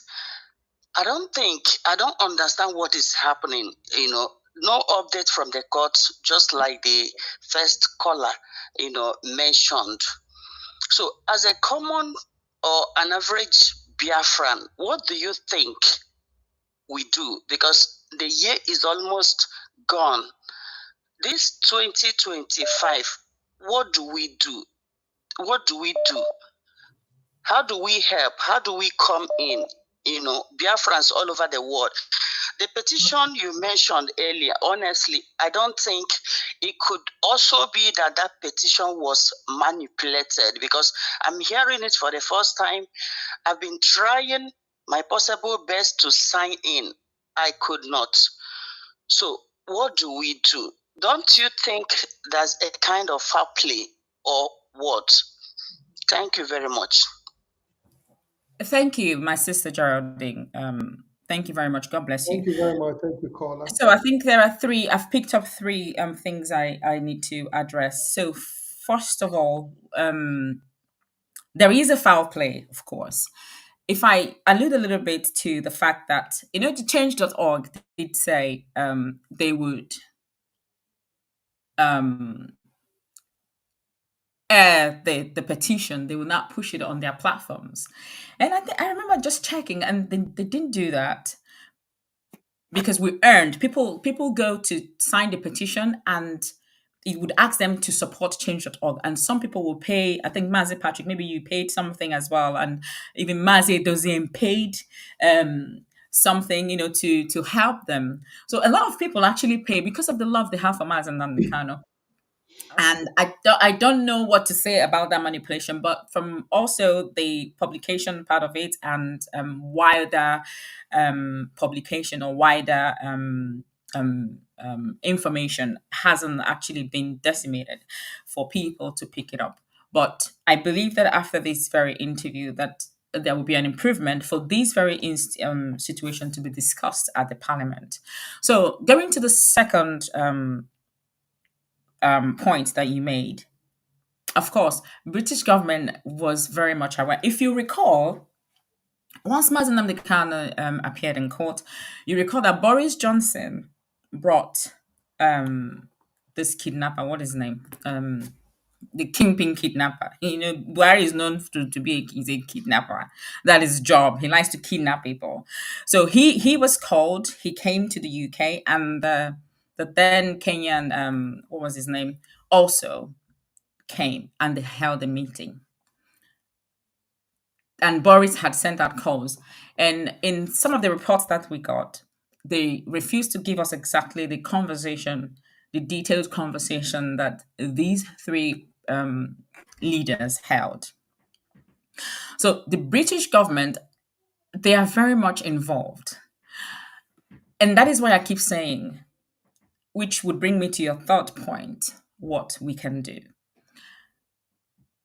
We are a peculiar people. There is something about us that must not emerge. So if you recall during the war and the rest of it, they are afraid of the another Japan or whatever they don't want us. You see our children not being in four walls of the university and they're building things beyond your imagination. Even the professors in schools can't even build that from even their theory books. They can't do that. So there is a target against us. And Mazi Nnamdi Kanu being our face and voice is what they're trying to quench, is what they're trying to stop. And our people are helping them. Who are the people helping them? Not the poor masses who Nnamdi Kanu is actually fighting for. The people, the elite, the people who are supposed to join hands are running away from doing what they. I want to address something. Someone said something. He said, "You people insult the politicians, and now you're calling them to help and ask for Mazi Nnamdi Kanu's release." We are asking them for Mazi Nnamdi Kanu's release because they have involved themselves. If they remove themselves from this very situation, we will not ask for them. If they remove themselves, we can deal with our situation. So if they don't want to call for his release, they should stop stopping his release because they are sitting on it. They should remove themselves. And it will happen organically. So what we can do as Biafrans is to come together as one. You cannot say, I love Nnamdi Kanu. Some people don't have to be IPOB members. You don't have to be. I mean, some people are not, but they support what IPOB. They support Nnamdi Kanu. They stand for him, but they're not IPOB members. So those who are not IPOB members can carry on supporting the way they have supported in the past. Then those who want to join under the umbrella, because you need to stand under the umbrella. Because had it been just Nnamdi Kanu, Nnamdi Kanu is just one person, is an entity, but he's come out. He's a person representing the multitude of this clan, of these people. So as Biafrans, we need to come together, join the IPOB umbrella, and hit every leader in our several locations where we live. If this petition hit 10K, it will be discussed in Parliament, in the UK Parliament. Don't forget that the UK government is busy becoming, like I said earlier, Mazi, they are removing themselves from the play that they used to play in the world arena. So because they support evil and in their hypocrisy, they try to hide themselves from the reality of things. And what they, you know how they do, are you okay? Yeah, I'm not joking, you okay? You know, and I say, are you okay? You okay? How much are you not okay? So that is what they do. They're hypocrites. And we need to face them head on. And how do we do that? We are going by this as well. We've been to the court and that didn't work as well because as a government, they have their own say. You can't force them to do so. You go by the law that they have. They are the one that enacted the law. So by their law, we couldn't push their hands. Yes. So that's number one. Number two, they keep telling you, they don't know what's going on. They don't know what happened, but they can actually do something. What can they do? Now, we've gone to the House of Commons, which was one of the results of people complaining and writing and saying that we have UK citizens who are held arbitrarily in other countries. Some are held hostages. There's one of them who owned a radio station and he was taken, I think he's in China. I think it's the Jimmy guy, and I think his petition hit 10K, and it was discussed in the parliament. And now you have people, you have UK citizens in China, in Egypt, and what is the problem? The UK government, how it has set up itself, it's one of the well, useless countries that do not fight for their citizens. So you know how Americans would say, "Oh, if you have an American citizen, you can't stay more than 24 hours or 48 hours. They will come." It's because they have created these special envoys. Even Ireland has it, Switzerland, Australia, they have it. UK does not have it. So what UK has is just the consulars who they would delegate to. Just as Mazi Ikem Kanu is, you have. I do get a report every 8 weeks, which annoys me because the report they give me is like a robotic report. They just say, "Oh, we saw him. He said this, and when he said this person said that." What can you do? When I was very upset about Mazi Ikem Kanu's health, they said to me, "Oh, they can only speak to the DSS.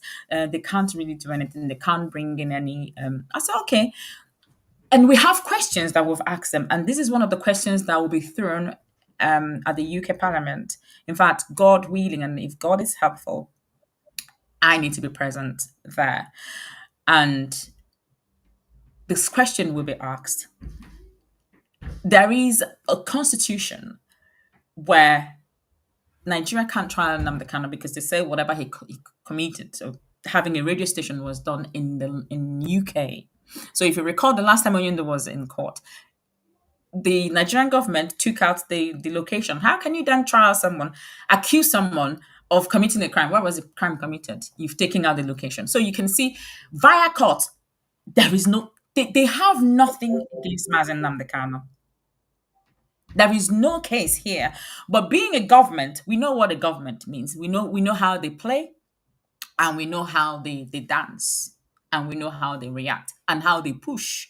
So one of the reasons they have sat on Mazi Ikem Kanu's release is to tag IPOB a terrorist organization, to tag ESN a terrorism, because they know that these are the tensile strength of Nnamdi Kanu. So when these are destroyed, then Nnamdi Kanu. And they have forgotten that it's not about Nnamdi Kanu, it's about the people that he represents. So for us as a people, 2025 will push to our several leaders in several locations that we are on. So we are going to, in fact, Mazi Ikem would announce something. The women, I'm trying to organize something for the women 2025. So Mazi Ikem would do that. It's not something I'm here to say. We are going to push further, and our consciousness will be reignited. We need to rekindle our consciousness in order to understand and tap into the warfare that we're in. We think is political PDP versus ADC or APC. It's not. It's far greater than what people can imagine. So I think Yes. that's. But the Thank you, Lolo. I said would be the lead council in 2025, because I'm going to send a message across to Onyendo, because the update that Biafrans need, they no longer get it, and that has to change. So there will be more updates come 2025, and there's a court case, but I don't think it's like a big one very soon. But the dates will have to be explained by the lead council. Thank you, Lolo. Thank you very much for that response. Quite long response, because sometimes you have to take long to explain to our people for them to really understand. I try as much as possible to see how we can make it brief so that we'll be able to entertain more calls, because there are lots and lots and lots and lots of calls coming in. Hello, caller from the US. Yeah, thank you for taking my call. Udo dịrị dịkwara Lolo. You're welcome to the program. Thank you, Mazi. Thank you. Ka agbara bende chebe gị, chebekwe di gị, and chebe everybody in IPO before this struggle. So my concern is on the legal representation. There seems to be a double standard in the legal representation. So Is he aware of such double standard? And if he's aware, what is he doing to change that? Because in the rule of law, you cannot defend your client and be a friend to the enemy of your client. That is number one. Number two is, I wouldn't like for IPOB to give too much information. Because if you give too much information, then you are creating a loophole for enemies to attack you. So that's just my question. I would like for you to answer so that other people will call. Thank you very much, caller. Thank you very much, caller from USA. Okay, thank you, Mazi. On the legal front, I think that's what we have kind of dealt with or answered to about 3 times now. Onyendu hears things, but you know how he is. He needs to understand and be certain of what it is he's hearing. So I will leave it at that. We need to understand that this man does not have the liberty. He can't see, there are loads of things. People log on social media and then they see a lot of things and say a lot of things. Does not have is not privy to such information, or not privy to such, does not have access to such information. So whatever it is that we are hoping that he would hear, probably would hear from someone, but not as deep as you would want him to know about it. And sometimes it's something that he would see differently from how you see it. So that's another thing. And Onyendu is certain of what he's doing. And in regards to his representative working with the Nigerian government, that is something that has to also be proven in real time, in time to come. So it's not something that I don't know about it, can't, don't discuss it, not sure. And like I've said earlier in the past, I do things in a certain way. If I'm seeking something, or if I'm in a place,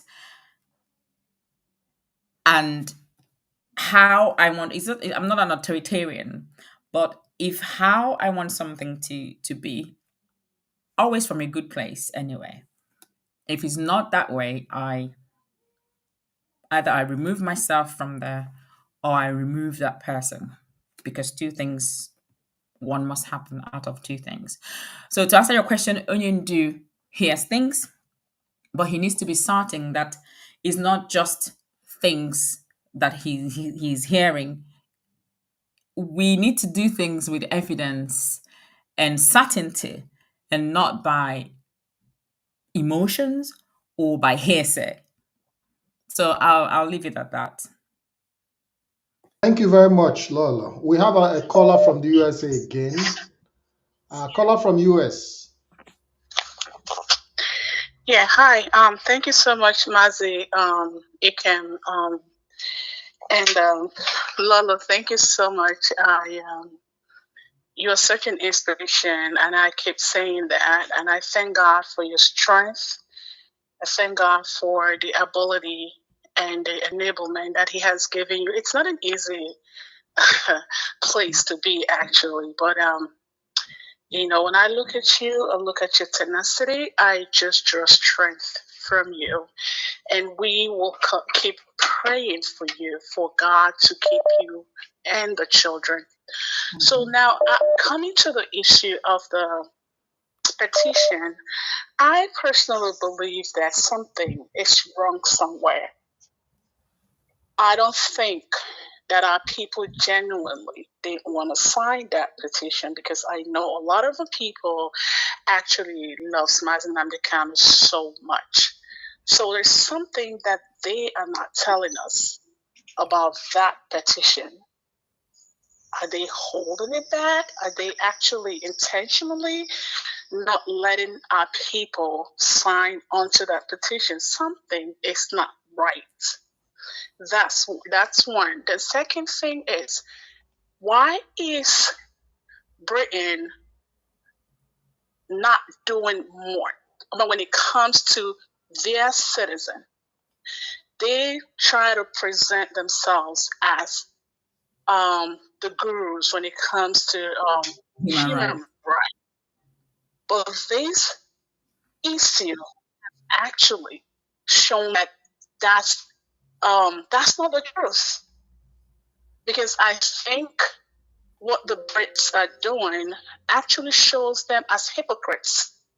Because I don't understand why do we really need to sign petitions for them to stand up and ask for the well-being of their citizen that is going through a lot in the hands of another government? That don't make no sense to me as far as I'm concerned. Then now my question to you, Lolo, is this. What exactly is the MP that's representing Mazi Ikem, your constituency? What is he or she doing? Why is she or he not taking this up? Because that's the reason why they represent that constituency. Why are they not taking this up and pushing for the Lords to do something about their own citizen? Because it does not make sense. So that's my question, and I just pray that God will continue to keep you on, like I said before. Thank you so much. Thank you, Kola. But Lola, can you just give me a moment? Because I see a lot of people calling in and they are saying that the British are not doing anything about the freedom of Mazi Nnamdi Kanu. They are not working to make sure that Mazi Nnamdi Kanu is released from detention. And sometimes I wonder if these people have forgotten the interest of Britain in Nigeria. That that can obviously stand against the interest of Britain in Nigeria by trying to get his people out of Nigeria. So I don't know. I can't figure it out. We understand that Britain might have other citizens detained somewhere else and things like that, like you said earlier. But the issue of Mazi Kanu is completely different. We know the stand of Britain when it comes to Nigeria, and you do not come to interfere with that interest, and you expect them to protect your right, So our people need to come to terms with this reality that Britain is not the one that is going to free Mazi Nnamdi Kanu, because Mazi Nnamdi Kanu stands against the interests of Britain.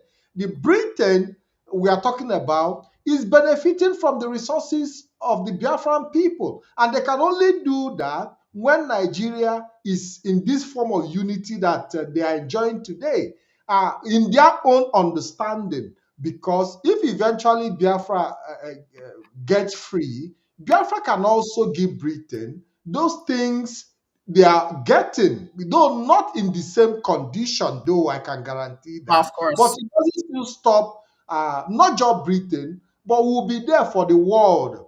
We'll be there to contribute in so many ways to global peace and interest. But the truth of the matter is that the Nigerian politicians are convincing the British that if Biafrans go, that is going to go against their benefit, which is not true. And these are the things we need to let Britain understand, that Biafra separating from Nigeria is not going to it's not going to affect our business interest. It's not going to affect whatever benefit they are getting. It might not be the way they are getting it from Nigeria on a platter of gold. Because they're quite free. But certainly, it's not going to affect them, in any way. So you can go ahead and respond to our sister from the US. Okay, thank you. I think I recognize that voice. I can't remember her name. She spoke on the platform, the ESN fundraising, during the Americans ESN fundraising. Thank you very much, my sister. And I say, you say to your prayers. Mazi Patrick has practically explained why the UK government is doing what they're doing. If you what's this book? Can't remember the name now. But if you read some certain kind of books on espionage and countries, or read on wars, and you see how countries can actually send out one of their own to go to another country to cause, just to rile to rile up something. So this is in their psychological warfare. It's in their interest, their trade interest as well. You have some people who deal in ammunitions and stuff. They go somewhere and they start a war. They create things and start a war just so they can sell their arms. Now, Mazi Nnamdi Kanu has for long spoken about the evil that the British government has meted upon our people. You don't think that there's something that happened when he was coming? There was this day he was arriving, and one of them, it's not something I'll say here, but he shook his hands and said something and asked him a question. And you just said, no, no, no, no, no, no, we are okay. And he said, okay, if you need us, so I'll keep that aside, because it's not everything you say to our people, even though some don't really know what you're saying. But having said that, the British government, other people, yeah, but you should understand. So I keep saying this, that our case is very peculiar. Everybody knows that. There is something about Biafrans not becoming a nation, or Biafra not becoming a nation. There is something about that. There's something peculiar about us, and we must not emerge as a nation. That is what they are fighting against. And Mazi Nnamdi Kanu has spoken out for years against their wickedness and hypocrisy against our people. And as Mazi Ikem said, they're intelligent enough to know that they can go into trade or whatever with Biafrans if we no longer in Nigeria. And as you rightly said, my sister, the UK governments are the forebears of human rights. But unfortunately, you can see that they are beginning to peter out, like I said, from the global field where they were once known. You can see they're not, if you're calling power players now, UK is there, but they're not as visible as they used to be. But what are they? They've gone underground to burrow underground and commit their disasters as usual. So I think that's all I can remember from your question. I don't know if I'm missing something. Yeah. She talked about the petition, and I think we You said have that as to. well about, Yes. yes. So I think further publication, we push it out. Of course, there's always a number games, and I don't think that he's gotten the proper publication that he needs, or the wider um, um, engagement that we need to get out of it. But I hope to see a change from here, and then let's see why. And then she talked about MP. Okay, I remember that one now. So the MP of our constituent has retired and has been replaced by Imieti. She's reaching back, but not said anything in the parliament, because things don't, which will also take me to some people saying, 2 years after, 1 year after, 3 years after, you're doing these things are done step by step. There are processes. Now we are doing a petition. Why are we doing a petition? Because we've done this, that. We've done that. We went to the House of Commons because we've done that. We're writing to some of the people. We went to UN. So these are the things that we need to do. So I remember a lady from the US. I don't want to call her name so she doesn't go crying again. And she said, "Oh, you need to come to social media. You need to behave like a mad woman." And I said, "Really? I mean, you expect me to switch on my camera and cry to my oppressor and beg them?" There are even you can see Mazi Nnamdi Kanu lecturing Nigerian judges and magistrates of their law. They don't even know their constitution. So you expect me to switch on my camera and start crying? This is not a political case. It's not PDP versus APC or No, no, Nnamdi but Kanu. no, no, you know that our people love entertainment. They need you to also bring that angle of entertainment, because that is what they give them. That is what they feed them with. The same Uh, people would say, "Oh, why is she crying at such what does she?" So this is a mental warfare. We have some physical parts to it. We have some spiritual part to it. But you have to understand how your oppressor thinks and why they're doing what they're doing, and then you begin to work along that line. So we went to court here, we went to court in Nigeria. So we're doing, and the UN, and have you asked yourself a question? This has just come to my head now because we held this meeting with Reprieve, so the organization who actually, a lot of things are happening in the background. People are writing, NGOs are writing for Mazi Ikem Kanu. Have you asked yourself a question about the Amnesty International? Do you know what is going on? Do you know what has happened? Do you know why Amnesty International is no longer on about? If you recall, some years ago, they were on our case. They were reporting and throwing reports and analyzing what is going on. Just as the Inter Society has released their own report and data, how many of our people are being killed and all of that, seeking for other international human rights organizations to join. Have you asked yourself a question why Amnesty International has withdrawn all of a sudden? I don't think I don't think many people are aware of that, or have they not noticed? Lolo, somebody on this comment section said, Lolo, on your own, cry for release of your husband in public. Let them see maybe their miracle. You see, Lolo, you see the mentality of our people. I need to cry for his Yes, release. our people believe, And you think, and you yes, think, our and you people believe that the world revolves around emotion. mm, Unfortunately, the world does not really resolve around. unfortunately, I'm not an emo. I'm a woman. Yeah, like people, No, you but can. But I'm not an at the end emotional of the person. day, It doesn't mean that it's I not don't. even it's not It even doesn't going to mean make that I any don't cry. sense. It does not mean that I don't cry. It does not mean, but I have taken it in the form that I know should work. I have taken it because it's not you. How long would you cry? I have a video with the APPG. They have my video where I have spoken about Mazi Ikem Kanu, the effect and impact of his incarceration on the family. You think they don't know? You think the British government does not know the right to family that I have, that his kids have, need of their father? So this is it's not about emotion. It's not about emotion. It's about where we are. It's about the kind of fight. There are things you would do if there are some people that when you cry to them, they get upset. I have this boss at some point, like before I went to the university, that when you cry, he said, "Oh, because you cried out." Some people don't want you to cry, but that's not what I'm saying. What I'm saying is that people fight their wars differently. So you need to understand your war. You need to understand who you're fighting.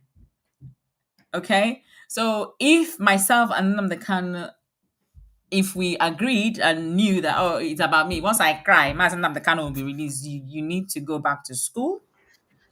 You need No, to go. the thing is, You our need to people does not really not the person understand. not the person, not to the person. I think that sounded a bit sarcastic. So I don't think that person is serious. I think the person is just being playful. But if that person is not playful, um you need to go back to school.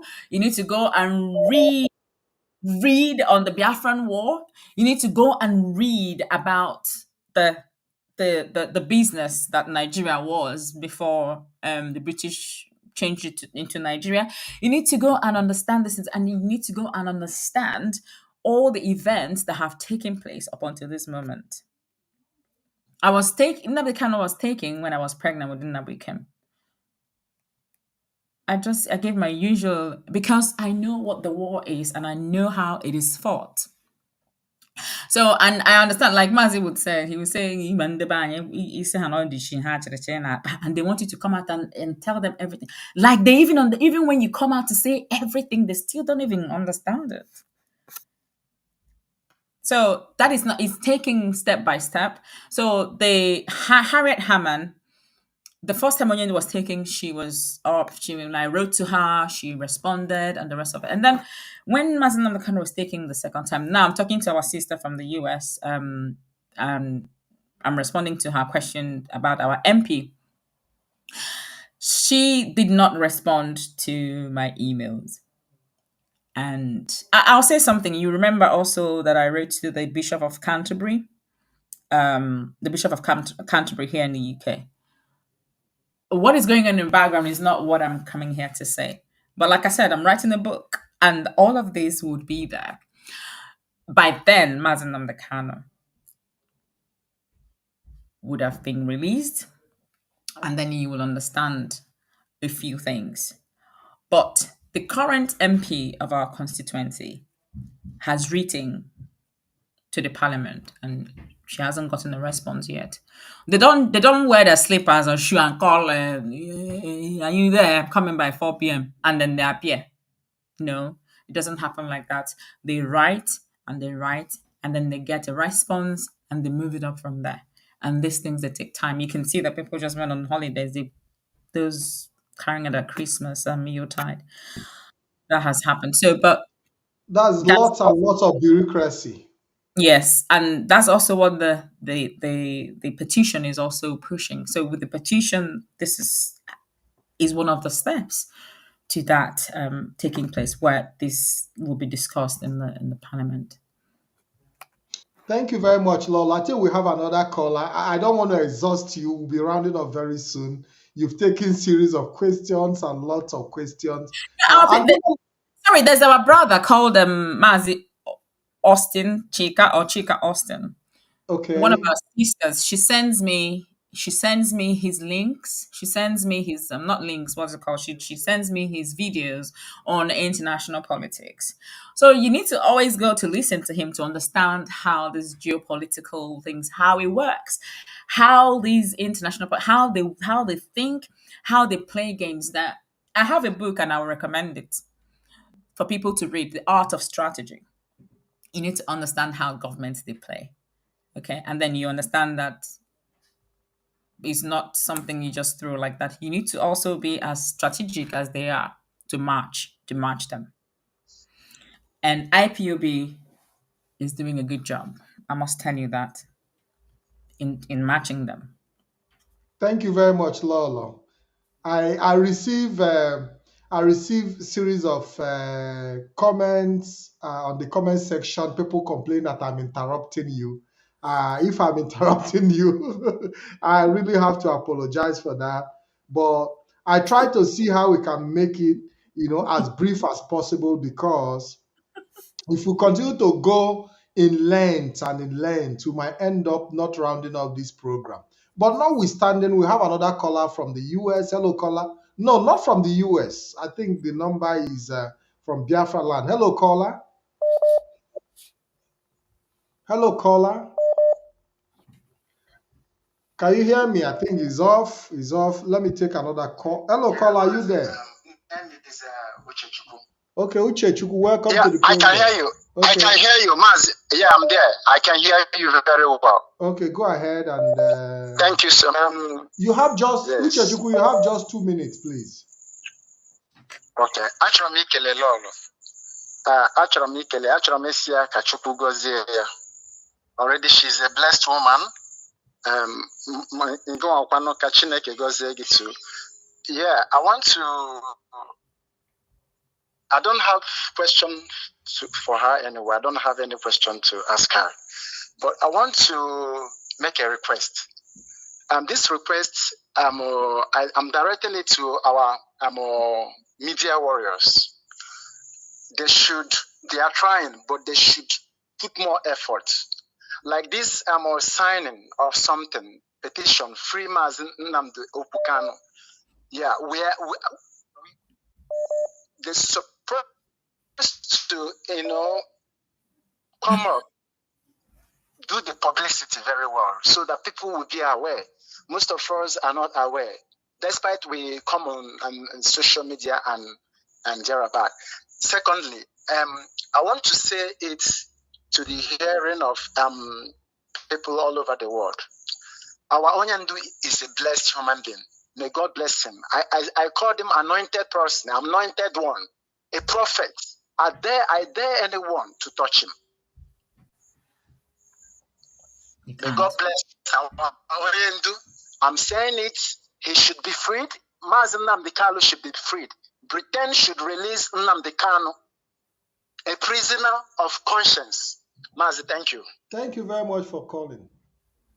Lolo, over to Mazi, no, of course, Mazi Nnamdi Kanu is blessed. One of the things that we're also pushing is to get the Amnesty International to declare Mazi Nnamdi. He's already a prisoner of conscience, but to make it official, done by the Amnesty International. I think Mazi didn't ask a question. Mazi just made statements. Yeah, he just made a comment and one or two admonitions here and there. So as for the petition, sometimes when you see petitions like this, you just conclude that the world have seen it. And don't we shouldn't also forget that most of the things we are doing in regards to the activities of IPOB, the freedom of Mazi Nnamdi Kanu, is also somehow suppressed in the media, and that's the reason we have to push harder. And I'm confirming that because a lot of people have also dropped it on the comment section that they believe that that petition is being shadowed in a way. But I believe that from henceforth we have to do more. We are going to put the links all over the place. We're going to put that on my profile. We are going to share it on all profiles. We're going to share them on all WhatsApp groups and Telegram groups. We are going to do that from henceforth. We are going to continue to push until because I know that Biafrans, anything that has to do with Mazi Nnamdi Kanu, nobody takes it for granted. So I believe that on that one, I can hit my chest and tell you that people are not stupid. Maybe on other issues, I cannot vouch, but on this one, as long as it has to do with Mazi Nnamdi Kanu, they are always, they even fight each other because of Mazi Nnamdi Kanu, because everybody want to have the best portion of him, So we just have to push this. We have to push this petition so that it can go through. Hello, caller. Welcome to the program. Hello, good evening, Mazi. Good evening. Your name and where you're calling from? My name is Obinna. I'm calling from Lyon, France. You're welcome, Obinna. You have 2 minutes. In fact, you are doing a great job. I say, may bless you. Lolo, you are formidable. You are special. I say, may and our ancestors continue to protect you and your family. You see? I promise you that Mazi Nnamdi Kanu will be released soon. He's a prophet. Absolutely. And no human can touch him. And this is why he was born. So I have confidence. I have confidence that whatever he's looking for, he will get it. So I want to encourage you. We are standing with you. We are standing with you. Thank you. We believe that this time around, Biafra is here to stay. Absolutely. What God has written, he has written. And no man can stop it. Thank you very much. I just have one question to ask. I said, like 2017, Mazi Nnamdi Kanu was released.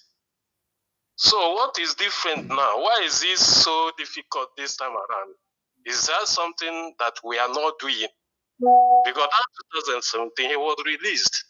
Then this time around, is it the legal system or what? Because even when Ezokomi and Ejiofor was there, things was moving normal. But this time, Aloy Ejimako comes in. There is a lot of confusion. I don't know.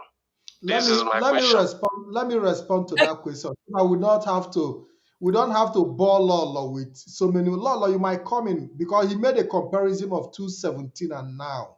Okay. It's very, very important that people understand that a lot have changed. A lot a lot have changed between 2017 and 2023, no, 2021, when he was Yes, abducted in Kenya, and now. For the fact that Mazi Nnamdi Kanu have remained resolute in his quest for Biafra is a concern. And when he was arrested in 2017, it was quite difficult, but the Nigerian government didn't understand how determined. They didn't understand how determined he was. They thought he was joking. Then they released him and the Operation Python dance, another form of a way to also intimidate him. Because what they thought was, let them carry the Operation Python dance to assassinate him. That assassination plan didn't go through. And they felt that now that he has left Nigeria, that they are going to find peace. At least he's no longer on the ground. So they thought that as long as he's no longer on the ground, he lives abroad, that business can continue as usual. But at the end of the day, it even became worse for them, because from the diaspora, he still was able to coordinate and control activities, and and create you know ES. and even created the ESN from the diaspora. So, and we should also understand that the creation of ESN as well also contributed, because as long as you have decided to defend yourself in the kinetic way that ESN have chosen in making sure that our lands are safe, you have denied those who wanted to conquer our land the possibility of conquering. So you make them more angrier. So that is one of the reasons it is more difficult between 2017 and now. Lola. And to joining a little bit on that, the and the fact that ESM is just safeguarding the territories. We are marking our territories. We're preserving our people, and they've tried to tag us. So if you look around the whole world, Nigeria is the only country that said, "Oh, IPOB is a terrorist organization, that ESN is terrorist." But there's a motocon in Yoruba land. Have they been tagged as a terrorist organization? Mazi, is there? Maybe I'm not aware of that. Is a motocon?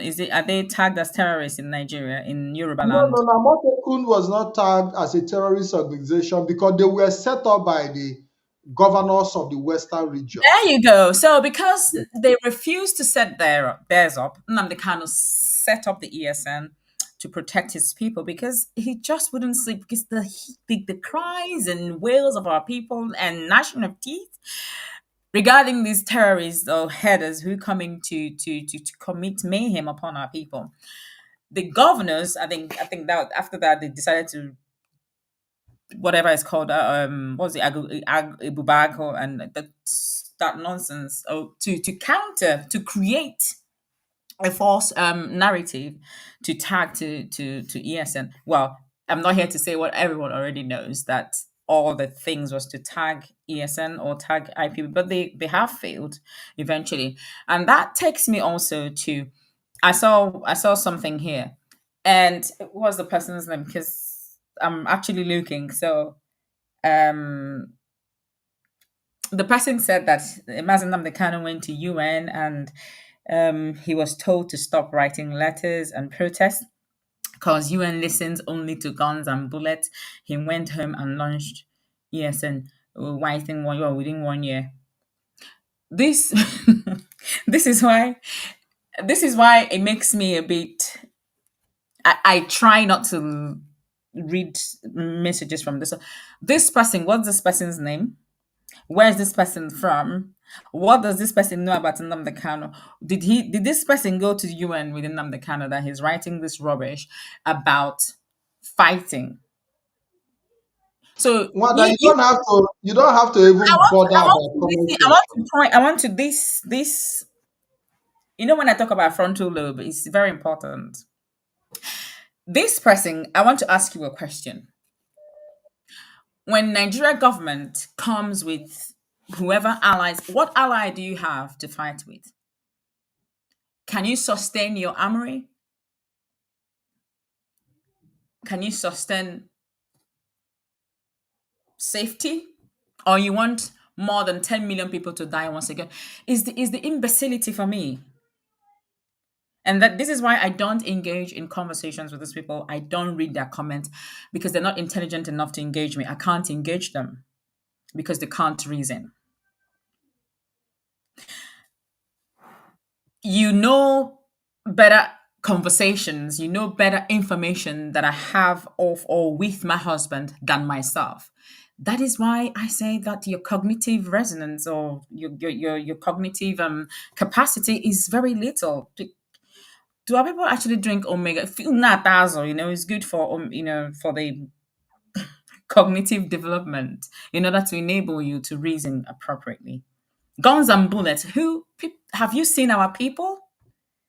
Have you actually gone through the whole of the Biafra? Once you go from Asaba, even going into Onitsha, have you seen our people? Have you seen our place? We are yet to be incorporated, included.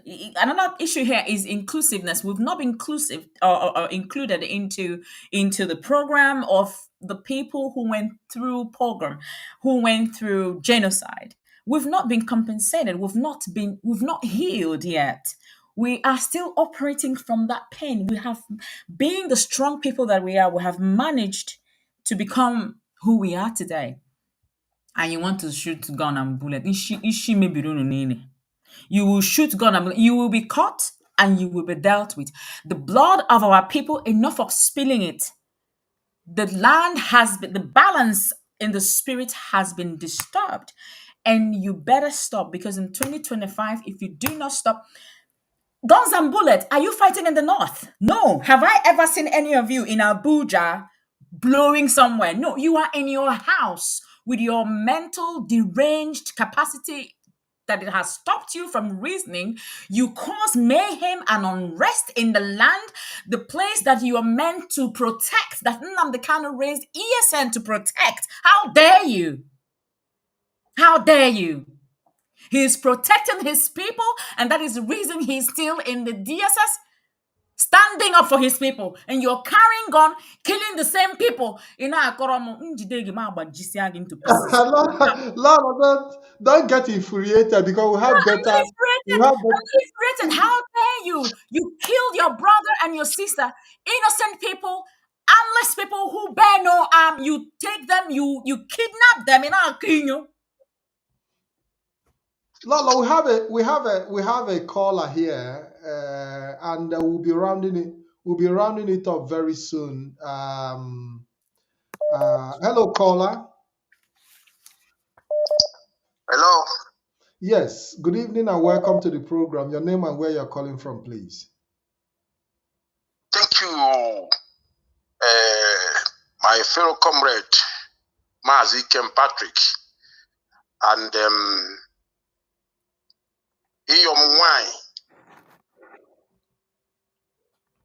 my name Nwoye Chinedum Nwanweke Aganekwu. We come na Nimo Were. I resided here in Italy, working as a coordinator of IPOB, Milano, precisely. Mazi, I must continue to thank you, and I must continue to thank our First Lady, LOLO Uchechi Kanu. Bilikwa. Bilikwa.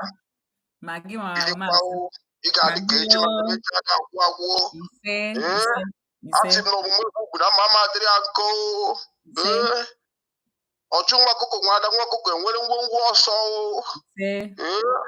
anyị si egbebere ugobere ma nke si bi ebe na nkwukwu anya ọkwọ na be ha ọgbọkwọ na be Biafra ka ha ga-ebe ọkakwa mma na anyị kọwara ha ọfụma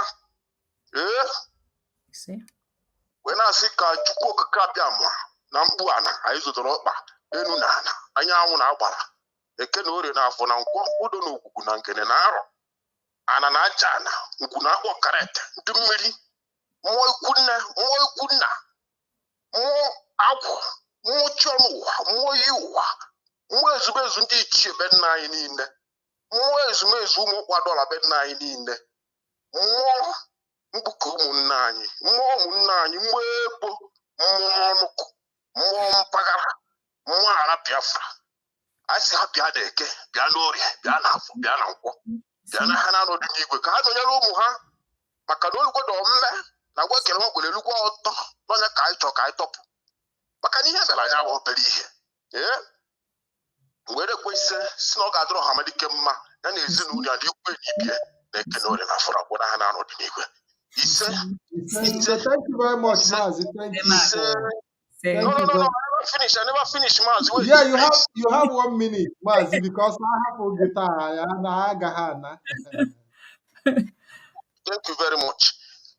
You know, our people forget what happens to us. That is number one. Our people, they forget what happens to us. That's why we are sensitizing to them to understand what happens to us. We did all the things in ways. We need all of them to identify with IPOB. We need all of them to identify with the Directorate of State of Biafra. IPOB, ala Biafra we na-apụta. Maka na anyị chọrọ, we want to fish out all the warrant chief in our land. They have been our problem because the warrant chiefs do not allow the original chiefs to do the needful. So many of them were chased away to the exile, and so many of them were killed. You understand? So we need those chiefs and those Igwes to identify with IPOB before we react to what we want to react, because we will react. We are not looking anybody face. We are not the one created the earth and keep ourselves where we are today. British must know that their time is over. We are not looking at, we're not sentiment on what we're going to do. No, we're doing our movements. No sentiment on what we're going to do. We want them to be fast and buckle their belt. It's over because they don't want us to breathe. They don't want us to live life like others. They continue exterminating us, putting down on our things, Mazi. Thank you. That we know everything they know. Thank you very much. Thank you very much. Thank you, Mazi. Thank you, Mazi. Thank you very much. Thank you for that call. Thank you for that wonderful call. We have another caller. Hello, caller. This number, this is a WhatsApp call, please. So if you are calling, you should be calling on WhatsApp, not a direct call. Introduce yourself. Tell us where you are calling from. Hello, caller. Can you hear me? It's gone. LOLO. Calls. We have millions of calls, so even the one we cannot even. Let's see if we can check this caller. Hello, caller. You have just 1 minute, so we can take more calls. Hello. Just 1 minute. Your name and where you are calling from, Okay. please. All right. Thank you very much. This is I'm calling you from Biafrans. Okay, you have 1 Can you hear me? minute. You have 1 minute. Go ahead. Yes, I'm calling you from Biafrans. I want to ask, please, the issue of these people using Onyendu's picture to attend their fraudulent fundraising and the rest of them. What is being done about it to stop them from attaching? In that is another way to try to implicate or tag Onyendu's name in the mud. And secondly, for those who expect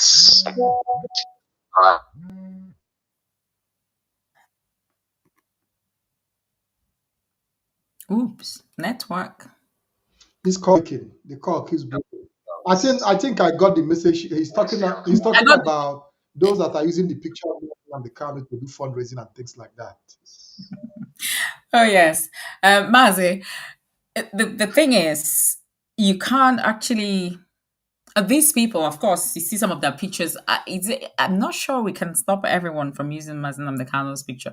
His picture is a public material, I think. So his picture is all over the place. You see people having Mazi Nnamdi picture on their profile, and they're saying IPAB is dead, IPAB is finished.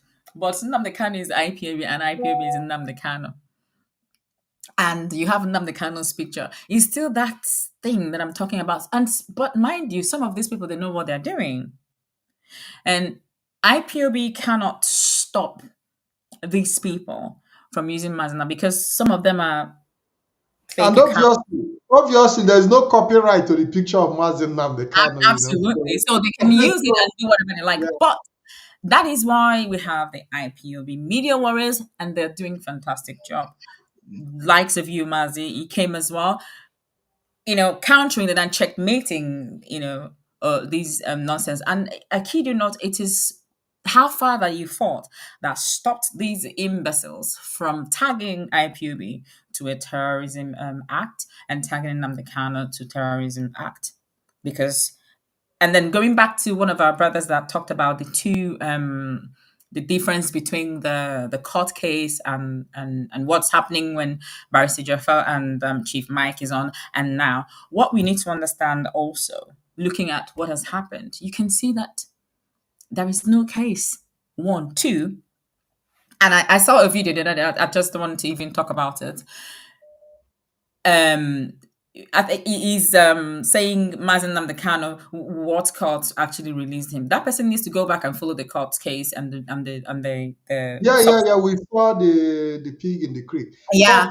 So I mean, I don't call names, but I this deal with this people. just a I deal with people with logical evidences, and I will ask you a one, question. one other thing you need to also understand is that a lot of people, the moment they feel they are losing relevance, Or they're upset. sometimes they seek some kind of favor from the government. You see them start speaking against to draw But attention. They come as in that kind of I want people to understand something, and that is one of the program I've talked about. Women need to also understand their place in the society and the strength and the power that they can wield, not this semantics of gender equality. That word doesn't make sense to me. It doesn't. Those actually some semantics that makes you look like you're chasing endless goal, because you can say equal opportunity, equal this, but gender equality. I mean, and you got a man playing football, boxing with you, and you're crying. You're seeking gender equality.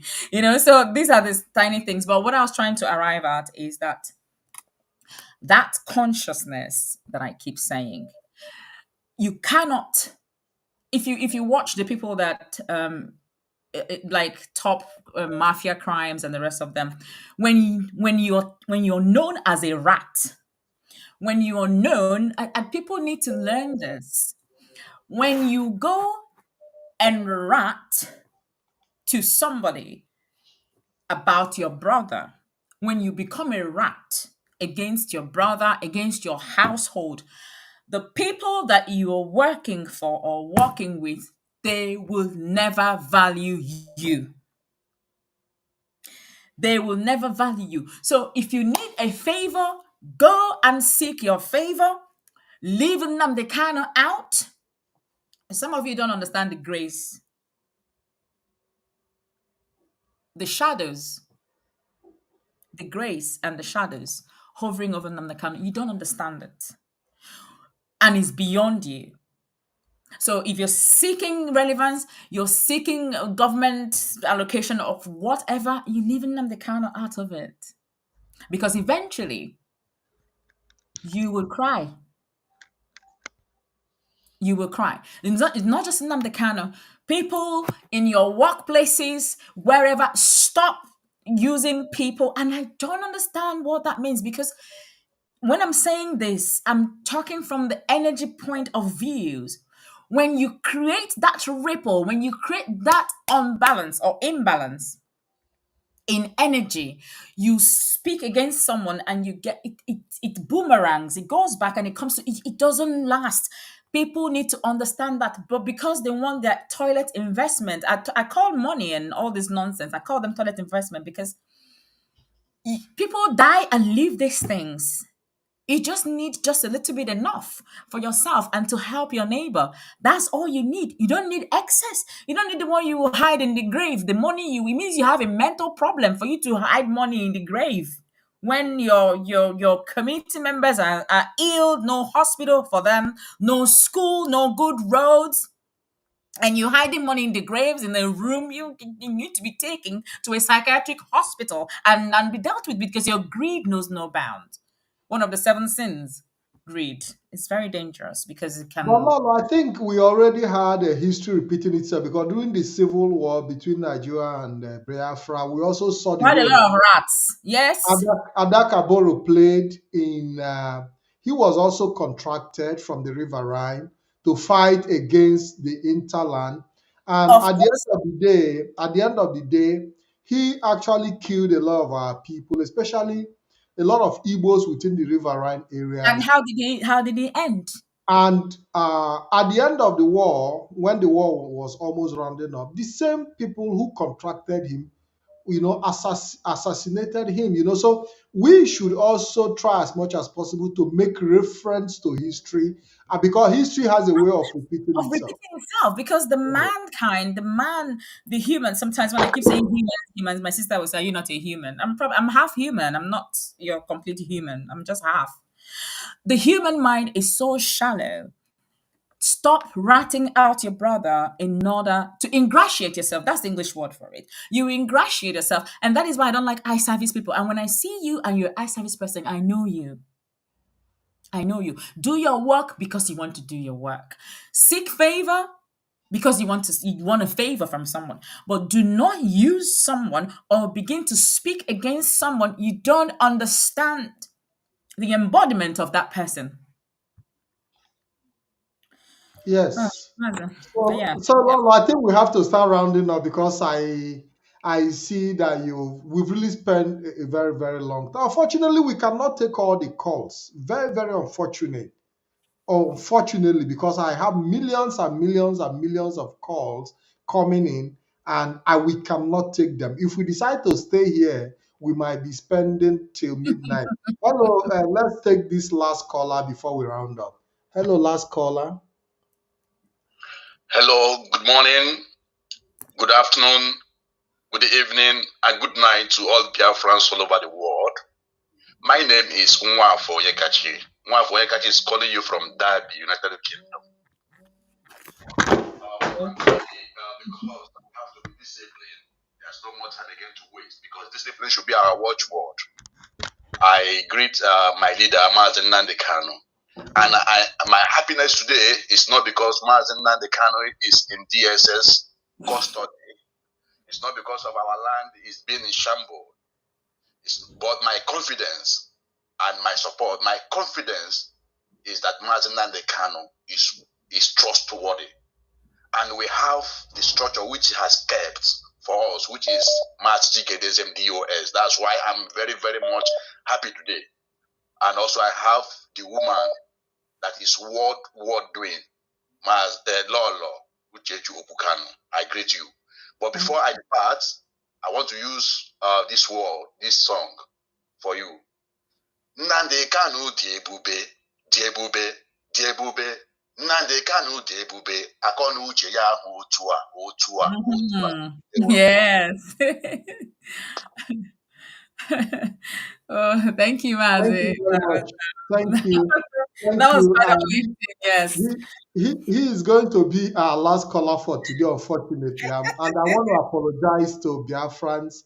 I cannot take further calls. We've spent a good time, a very, very long time, unfortunately. But, well, it all depends on Lolo as we are stepping into the new year.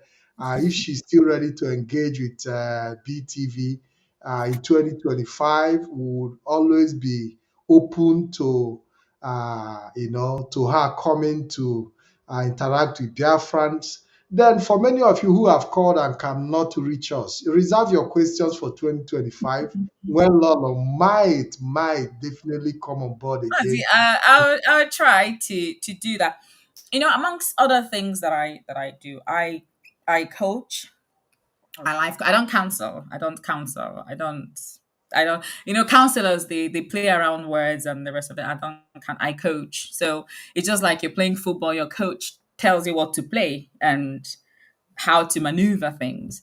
So out of the experience that I've had all my life, and out of the journey that I had taken in the spiritual part as well. So it enables me to work with energies and things. So I'll be teaching quite a lot, and I coach our people for free. And I've done quite a lot in the last few. That's also part of my strength that I draw. When you know that someone needs to draw strength from you, you stay strong as well.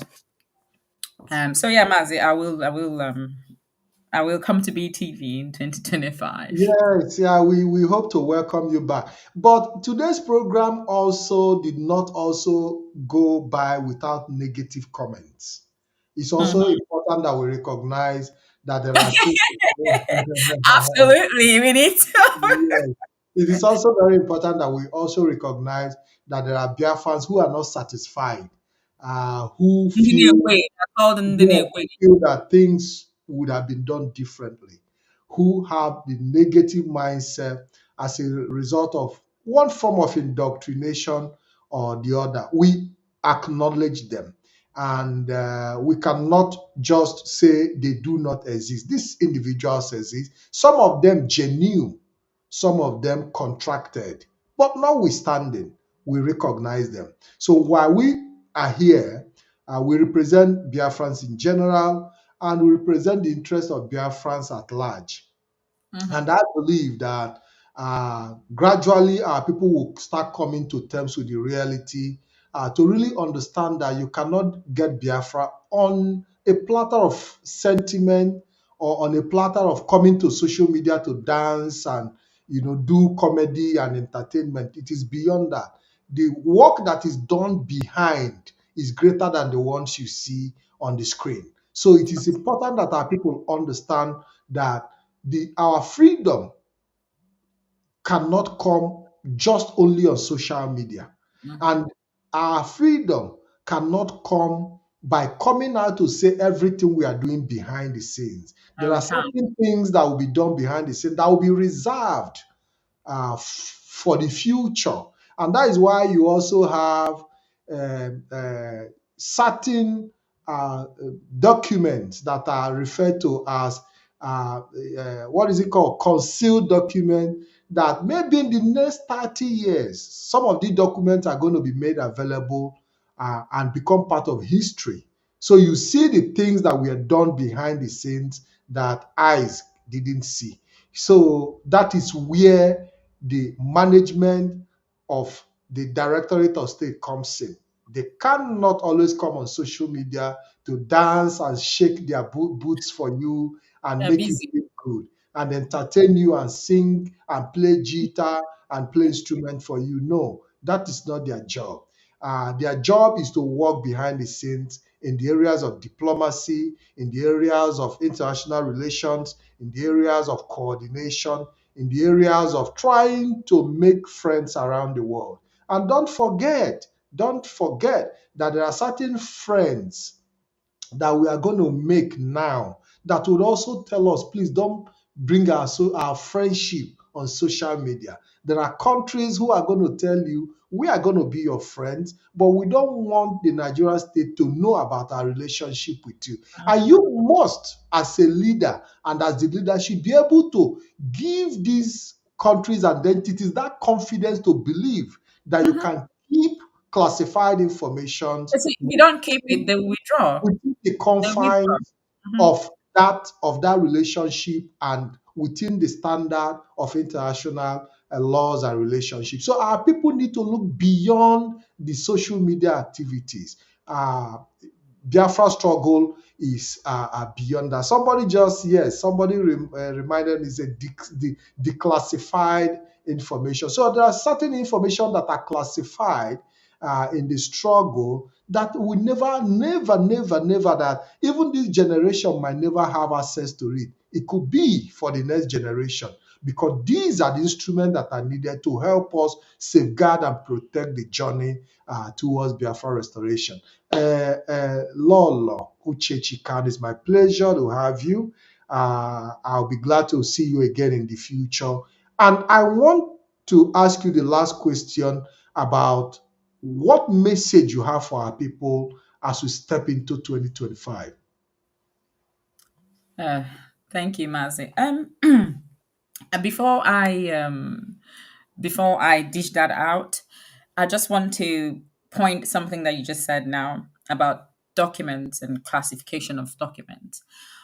The document that was written years ago in order to stunt Biafrans from emerging, or Biafra from emerging as a nation, it wasn't made public up until just recently. And like I said earlier, Chevrolet has mentioned it. So you think these people don't see things, or you think the leadership hasn't seen something like that, or you think Nnamdi Kanu is not aware of that. So when we are in a group and you have, that is why there is hierarchical stages of things. You have phases. You have there.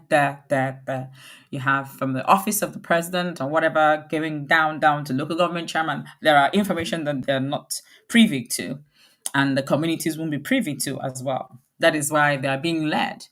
So our people need to understand most of these things, and just consciousness, I keep saying it, is very important.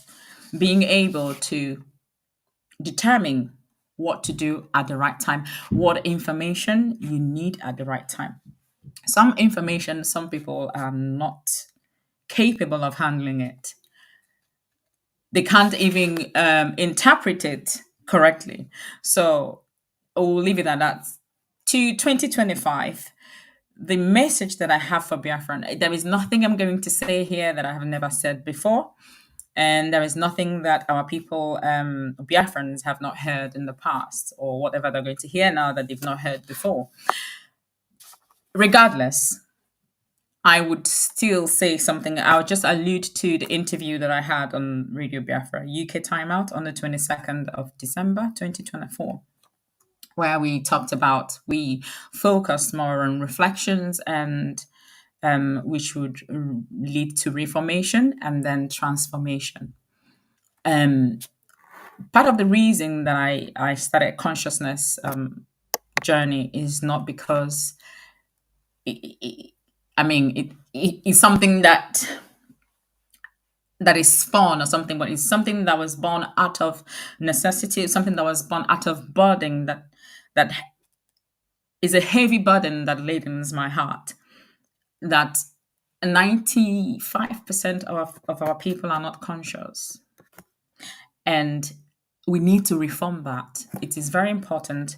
And as we go into 2025, I want every Biafrans, every lover of Nnamdi Kanu. There's something Oyende said to me when I saw him the last time. I was telling him something and he said to me, have you wondered why I protected you? I mean, I didn't want you in public for years. I'm like, okay, I'm not really a public person. He said to me, because whoever wants to attack me will attack you. Whoever that wants to attack me, whoever that wants to insult me will insult you. Do you not know that? So of course I know. I know.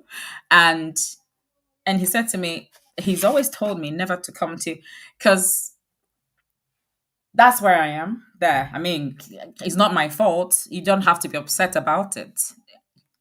It is what it is.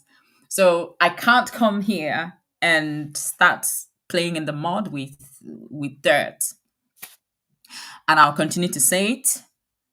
I am an eagle, but it doesn't mean that I don't fight. It doesn't mean that I don't swoop on my enemies. So I circle quite high, I soar quite very high, and that is why I do not have that capacity to come on the ground and run around with snakes Yeah, but because, Lola, for me, if you ask me, I see you as somebody with a more bigger burden, a more greater responsibility. of course, Mazi, You understand what I'm saying? So, and if like I'm I said stressing, earlier, it yeah, is a question of priority. Are you ready? absolutely. Are you But ready then to? Yes. sometimes is a question of priority, and I don't have. Yeah, absolutely. That's why I'm there. I'm busy. But sometimes, if I have a certain nest, you know what I mean, to protect, and these swirling animals are swirling all over the place, I will swoop down and I'll pick you up. I will take you up there. I will fling you around and I will drop you from there. That's how I fight. Okamakadi and mama. So, having said that, in 2025, I want Biafrans to know that they are special, they are peculiar, and I want them to behave like the eagle, to fly so high, to understand the field, the warfare, the strategy, to begin to work differently. Enough of the cha cha cha cha cha cha cha cha cha cha cha cha cha cha cha. Enough of it. And one of the conversations I have with Onyendu is the Igbo man likes entertainment. Maz, just as I said it, we need to cut short on these distractions. Some of these distractions, these people, they need to be in. We don't say enough on mental health. We don't say enough on disorders. There are different types of disorders that people go through. We don't say enough on it, and we allow these people to create entertainment. We some of us seek to get entertainment from these people who actually need help. So, having said that, I want the people who are truly for the restoration of Biafra, not for content creation or plays on social media, because this is far beyond social media. Also know that your enemy is also on social media. You should know that. You should be mindful as well. So as we go into 2025, it should be your year of consciousness. And in that consciousness, you are starting with reflection. So we still have how many more days to go? 3 more days or What 3 days? Yeah. to go into 2025. So start your reflection now. Start personal growth. That is another problem. Continuous learning. We don't do continuous learning. We don't. It's just some companies, they focus so much on Kaizen and continuous improvement to better them. So you evolve. You're continuously evolving. Even in spirituality, you can see it, some people are using they use laptop. You have to find a way to evolve with the time. So, time and season, constant.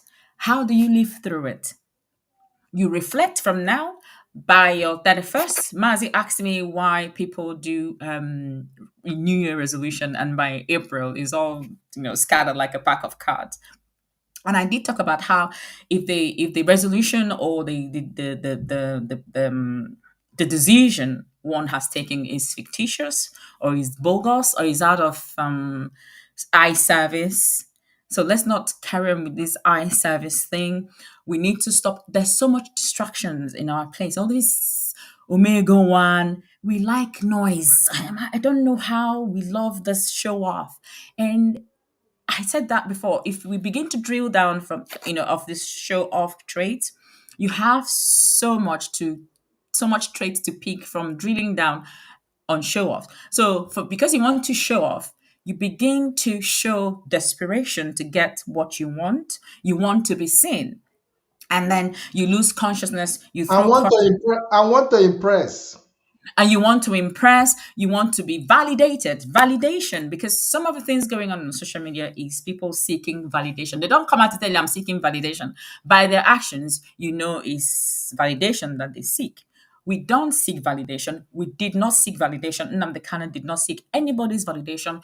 You joined him because you heard his voice. You joined him because you understood the pain of our people and that he is reflected, and he was going through reformation, and we need transformation. So I just want us to use this thing that the UK national coordinator worked on the interview that we had. That is what we should go through in 2025. Let it be our year of transformation, that we begin to think, which is reflection, and that leads us to reform. And in reformation is a process of you putting things in place in order to achieve your transformation. Transformation is a picture. You see a picture, or you see a soup, or you see just a picture of what you have in mind displayed. Before that picture took place, or before you took that picture, or you drew a drawing, what did you put in place? That is your reformation, the action that you put in place, the process. And that will be continuous learning. That will be learning, unlearning to relearn. Don't stick so much on what you think you know. You go on social media, you write as if you don't reason. Lolo, your level of communication they quite too high. Some people can never understand you, no matter how you the echelon of your communication is too high for some people to really understand. That Mazi, is, I break it down. So, for example, we go to I church. don't know. I We don't go know to how you church. can interpret it, but I believe that a lot of people cannot even relate to what you are talking about. Many cannot, because the level of this communication is too high for Okay, so some people to one relate of the with you. reasons of this program that we are going to have as women is also consciousness. So a lot of people will have speakers who would speak. It's not going to be about IPOB, or but it's going to be about women in the society, African women in the society, because that consciousness needs to be reignited. So to break this down, you in the Naga church, you go to church, asigi, who wants to give their life to Christ? Potana altar call. You ipota, and then you're asked to kneel down and say a prayer after the pastor. This is the only nearest example I can use now, Mazi. And you give your life to Christ. Now, there are reasons to why you want to do that. In reflection, you have thought about your life. Ndụ ibiri, the life you've lived throughout 2024. What did you do right? What did you do wrong? Positive reflection. Now there is negative reflection. You can continue to think on how to go and kidnap your brother. That the other one, on the other no gbajara agbajo, you wanted to catch that one. That one escaped. You want to relaunch attack and kidnap that person. You will not. I'm talking about positive reflection, to think in these steps I've taken in my personal life as well, because in your personality you bring it into places that you find yourself. Somehow it will emanate. So in your reflection, you say, "Kedi major, where did I go wrong? What did I do wrong? What did I do right? What can I improve?" Now that comes with consciousness. You need to know. You must be awake, not timwanya, not sleeping. Mental consciousness. If you are aware and if you're conscious, then you will realize that you need to reflect. So in your reflection, you identify these areas that you need to improve, or you need to behave better, you need to do better. And then in reformation, you begin to draw out steps, processes on how to go about it. So I'll give you another example. In 2024, Nigerian citizens, they were shouting, "I no agree for anybody, oh, I will not go agree." Even the military guys or the police, well, they were worried about it. They had to give an interview saying, "Oh, why?" They were worried about it. But what did Nigerians do? Did they agree for somebody? Did they not agree or whatever? They didn't. They jettisoned that, and it was just a mantra. It's one of the things as well that when you take resolution, when you make reflections, when you have reflections and reform and your transformation, before it takes place, it just shatters, never comes to reality, because it was bogus, or you've just followed the mantra. And towards the end of the year, by August, they started to use the English, like they just learned the word steez. That's what they say now. Oh, steez. So whoever that wants to say something has to add steez to it. You know, their life Lolo, I don't is agree for anybody. It's just an excitement of a new, it was spoken out of excitement, not because there is an ideology behind it. Behind it. You So that understand is what I'm why they saying? want to shut us down. You need to know why IPOB is under attack, because this is a different form of people. These sort of people, this Nnamdi Kanu said, after us, there will be none. There was none like us. There will be none after we are gone. That should mean something to you. Some of the things that Nnamdi Kanu said, we're taking literally. They take it literally. They don't understand. When he said, oh, ngala zoo ni, is zoo not, I don't like, I mean, that's not the kind of word that I use. But when he said, I will destroy Nigeria with the truth, I will do this, he didn't mean it that he's going to bomb them or fight. And they took it literally. When he said, Somalia will be better than Nigeria, who was Nigeria getting food from? Food aid from? That is what he meant. You don't take things literally when you say things like that. So you need to understand the difference between your ideology, standing as an IPOB. They are afraid. This existence of Biafrans, they've never seen it before. So it's okay to be afraid of what you do not understand. People are always afraid of what they don't understand until they begin to understand it. And that is why we will continue to fight as individual and as a group. So enough of the creating of groups all over the place is not helping us. It's not helping us. It's time for us to prove our enemies wrong. They are relaxed, like, oh, they kill themselves. No, we need to stop. Let's reflect consciousness, patriotism, because when you love your sibling, growing up, you can't beat my sister. If you beat my sister, I'll come after you. I will come after you. And that is what mothers do. That is what fathers do. They protect their territory. They preserve their own. You protect your children. And that is what Nnamdi Kanu is doing, protecting his people. So we, on the other hand, we need to help him to protect the land. Stop supporting evil. When you hear something, try and hear on the other side, because your 6 might be someone else's 9. Just try and understand the position the person is trying to come and see how you can reposition that person's 9, because it can be repositioned. So reflection, reformation, and then transformation. Let's transform to light. Let's transform to safety. Let's transform to.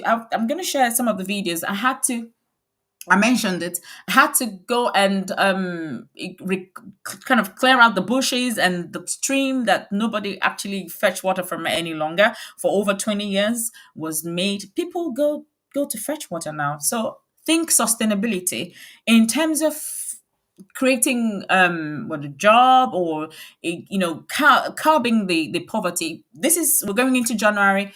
Think the leadership had done their seedling where they gave out seeds, and there was bountiful harvest in the land, and that was good. So if we can practice more on that, go into cash crops, we know what cash crop is all about, and start going into things. We need to secure our territory. We can't do that. I need to they don't want us to become a nation, but we can do something to secure our territory. We've secured that insecurity, not completely, but we're still working on that. Nothing is set in stone at the moment because it's not all needed.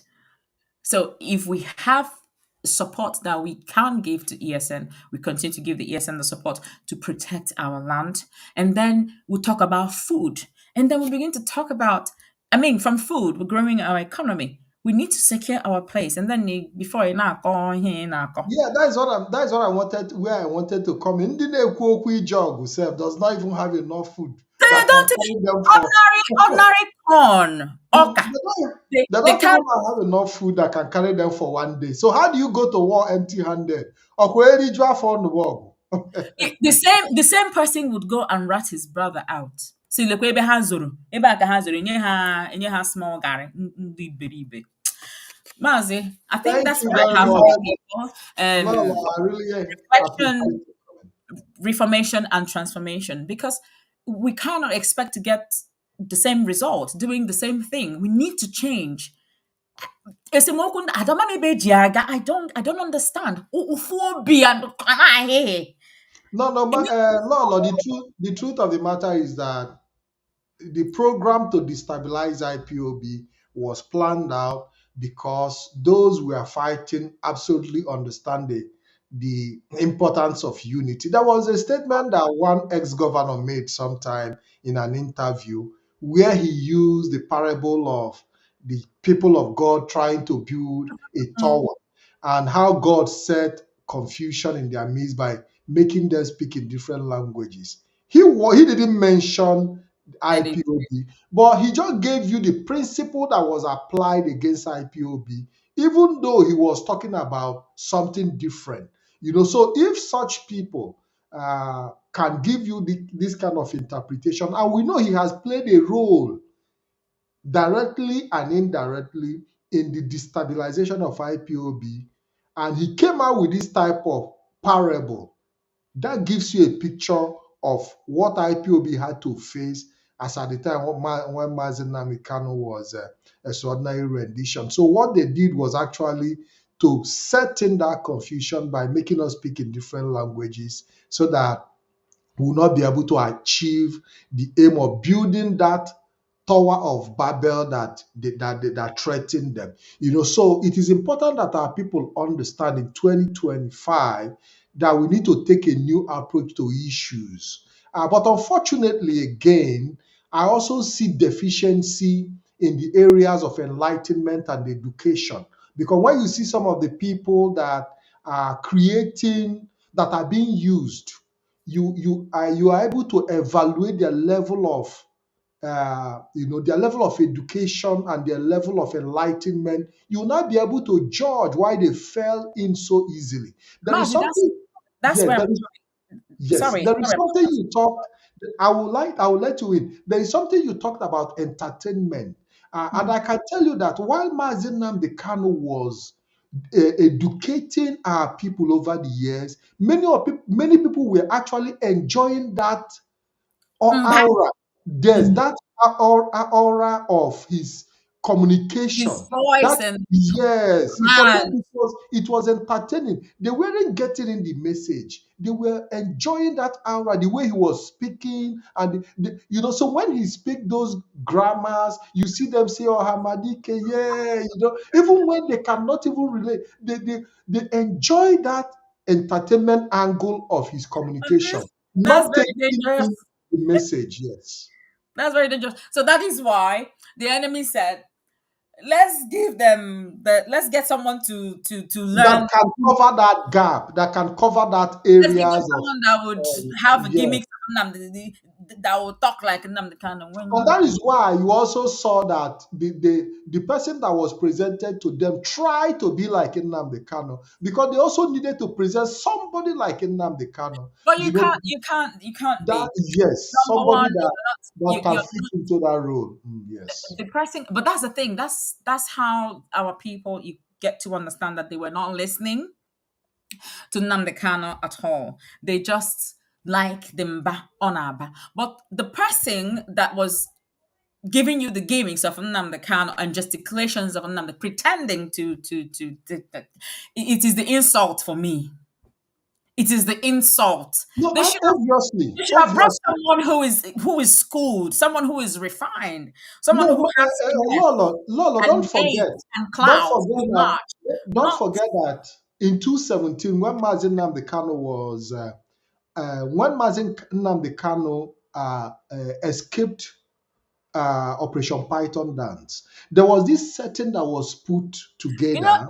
Sorry, Maz. I said Mazi Nnamdi Kanu. Sorry, Mazi Ikem. Mazi Nnamdi Kanu. That very Operation Python dance would be, in fact, like I said, I have a lot, and when people follow me, in the end, all the gossips, it's not gossip, but the real true story of things will be made known. This is a very peculiar case, and we are peculiar people. And the Nnamdi Kanu's case is quite a profile case. Mandela dealt with these people here, the British government, people who are amenable to reasoning. We are dealing with people who are they don't even understand what you're saying. They can't even interpret their own law. So what are you trying to say?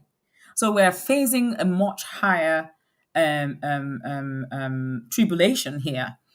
But having said that, Mazi Nnamdi Kanu has laid the path, And he's hoping that these people would go back and listen to his broadcast and drill down. Now, when you hear or they keep saying, "Oh, British government, divide and rule, divide and rule." Can you tell me the meaning of divide and rule? Can you break it down? Because for me, like I said, everything I find meaning in every form of creation. I find meaning in the infinity of it all. I find meanings. Divide and rule. What happens in divide and rule? So, Mazi, to just allude to what you said, we need to create programs for our people. Nothing happens in our place, and I have taken steps to start something in the educational line, and our people need to be educated. Very, very important. So there will be programs that we will create. We will create simulations. Our people need to be triggered and stimulated. So continuous learning. We need to bring all these programs. We need our children. I feel horrible. In fact, these are the people that Nnamdi Kanu, we are all fighting for. The generation that I know Akalanka already, you know. We are already old, but we're fighting for our generation, for our sustainability. That is what we're fighting. So Yes. we need to create these educational forums where people I don't mind in Biafra land, whatever we have for people coming, not ile moving, not this social media with it will put you into you whilst you're watching the world is going far. What are you watching? Skits. That is the new form of living. We need to anticipate things, create programs, simulation, get people to think. Our people don't think, and that is the problem. Give them puzzles to solve. It triggers a part of them that is dormant. They all have brains, but it's not stimulated. It's not working. It's dormant. So it needs to be stimulated. Can I use that frontal lobe that I keep talking about? I'm going to repeat it again. It needs to be stimulated. It needs to be activated. And that is where you will begin to have change and transformation. I'll leave it here, Mazi. God bless you. Thank you very much. Thank you, Wada. Thank you very much, Lolo. Oyenkai. We really appreciate you coming, and it's a wonderful time with you. Biafrans all over the world, I say thank you very much. It's past 3 hours that we've been here. And on my own side, too, on my own part, I have given my own best to make sure that you get the message and be able to key in into today's program.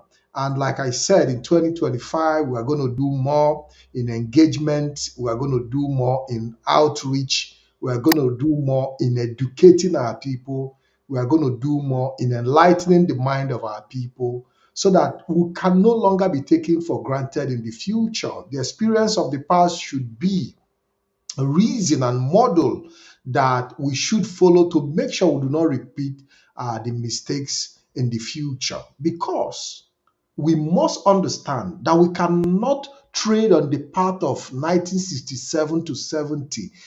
Yeah.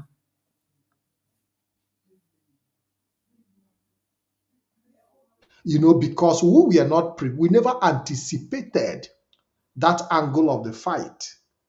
And that is the reason we must be able to understand, so that if the history of the past will not repeat itself. And until I come your way again, my name remains Mazi.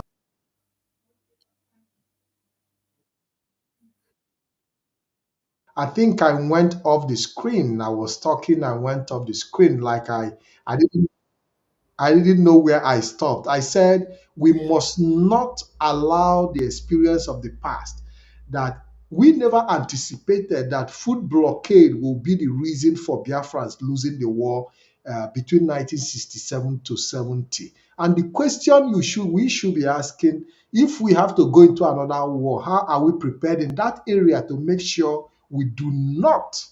Not just that area, other areas. Just for example, because this was one of the reasons that made us ordinary food blockade, which means we should learn the lesson that you cannot fight on an empty belly. And this is the reason we continue to promote agriculture, not because we are going to war, No, but we're not. food security and food insecurity is another type of war too. So we should focus in 2025 to make sure we create abundance, create job for our people, no matter how little and local it is. But I believe it will contribute also to our Eastern economy and make sure that we liberate ourselves economically, because the level of poverty as it stands today is huge, and we cannot, under any circumstances, live with the level of poverty that we are experiencing. We look at how people are dying in stampede because they want to share food, which is not in our character. This is a new trend where you now see Igbos going to share food. I But growing up, the politicians started that sharing to cup rice during yeah, the during election. election. So it's Now, graduating into yes, so, and this have been the mentality of the Fulanis, the Almajeris, sharing. factories. It has not in our culture. So we have to work very hard to make sure that we are not locked into a culture that is alien to us. These are the issues we must attend to in 2025, so that by December 2025, we will no longer have stampede in Biafra land of people going to die because of a bag of rice. And this is where I'm going to leave my message.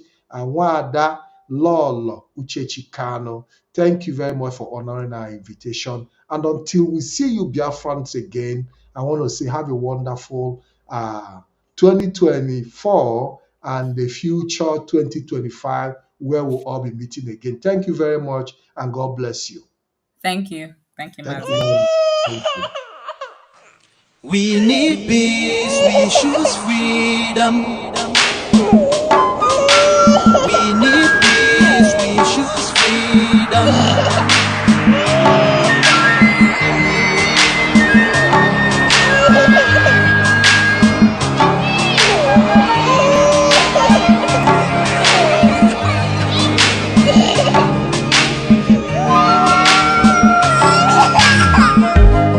There was a nation living in peace and unity. Hey, they are people with love and harmony. Oh, yeah. They saw greatness rise up to its purity. With another people of different culture, ideal and heritage, bias and oppressive. Oh, I see. A nation from trigger of Africa, rising with strength and might and power. In due time, nobody gonna press us. Rather, you all gonna embrace her. With your flag, with your flag, with your flag, with your flag. Oh yeah. Let the tears of our mothers who lost their children be heard. Let the blood of our heroes speak from now till forever. Let the whole wide world know Biafra is our home. Oh yeah, Biafra is our home. Oh, it's my home. Yeah, Biafra is our home. I reminisce way back 1967. Death toll and the blood couldn't count them even. Mama screaming, child squealing, pops on the ground. 2.5 years, over 3 million's gone. Why? Cause we asked for our freedom, and we're going back to our sovereign kingdom. They shut us down when we cried, the world said nothing. Sitting back in the crib, watching our suffering. Should I talk about the planes dropping shells like rain? Suka had the first taste of a hero's blood. Abagana Zobuni wave was stronger than flood, but the juke is too strong and fought them off on the chart. Thought the bloodshed's gone, then it came again. 216 and the massacre, it started again. So bloody now, I couldn't cry tears. Blood dripping down my eyes, water in my vein. We died trying to fight the cause and we're trying to break him. It's our freedom, but the world was against us. Wave your flag over Africa. Welcome people of Biafra. Wave your flag over all the world. See those people of Zion is here. It is a nation that the Lord has chosen for the people of Zion. It is a nation that the Lord has chosen for the people of Zion. We need peace, we choose freedom.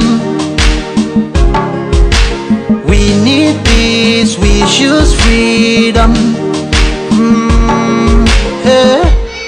Let the tears of our mothers who lost their children be heard. Let the blood of our heroes speak from now till forever. Let the whole wide world know Biafra is our home.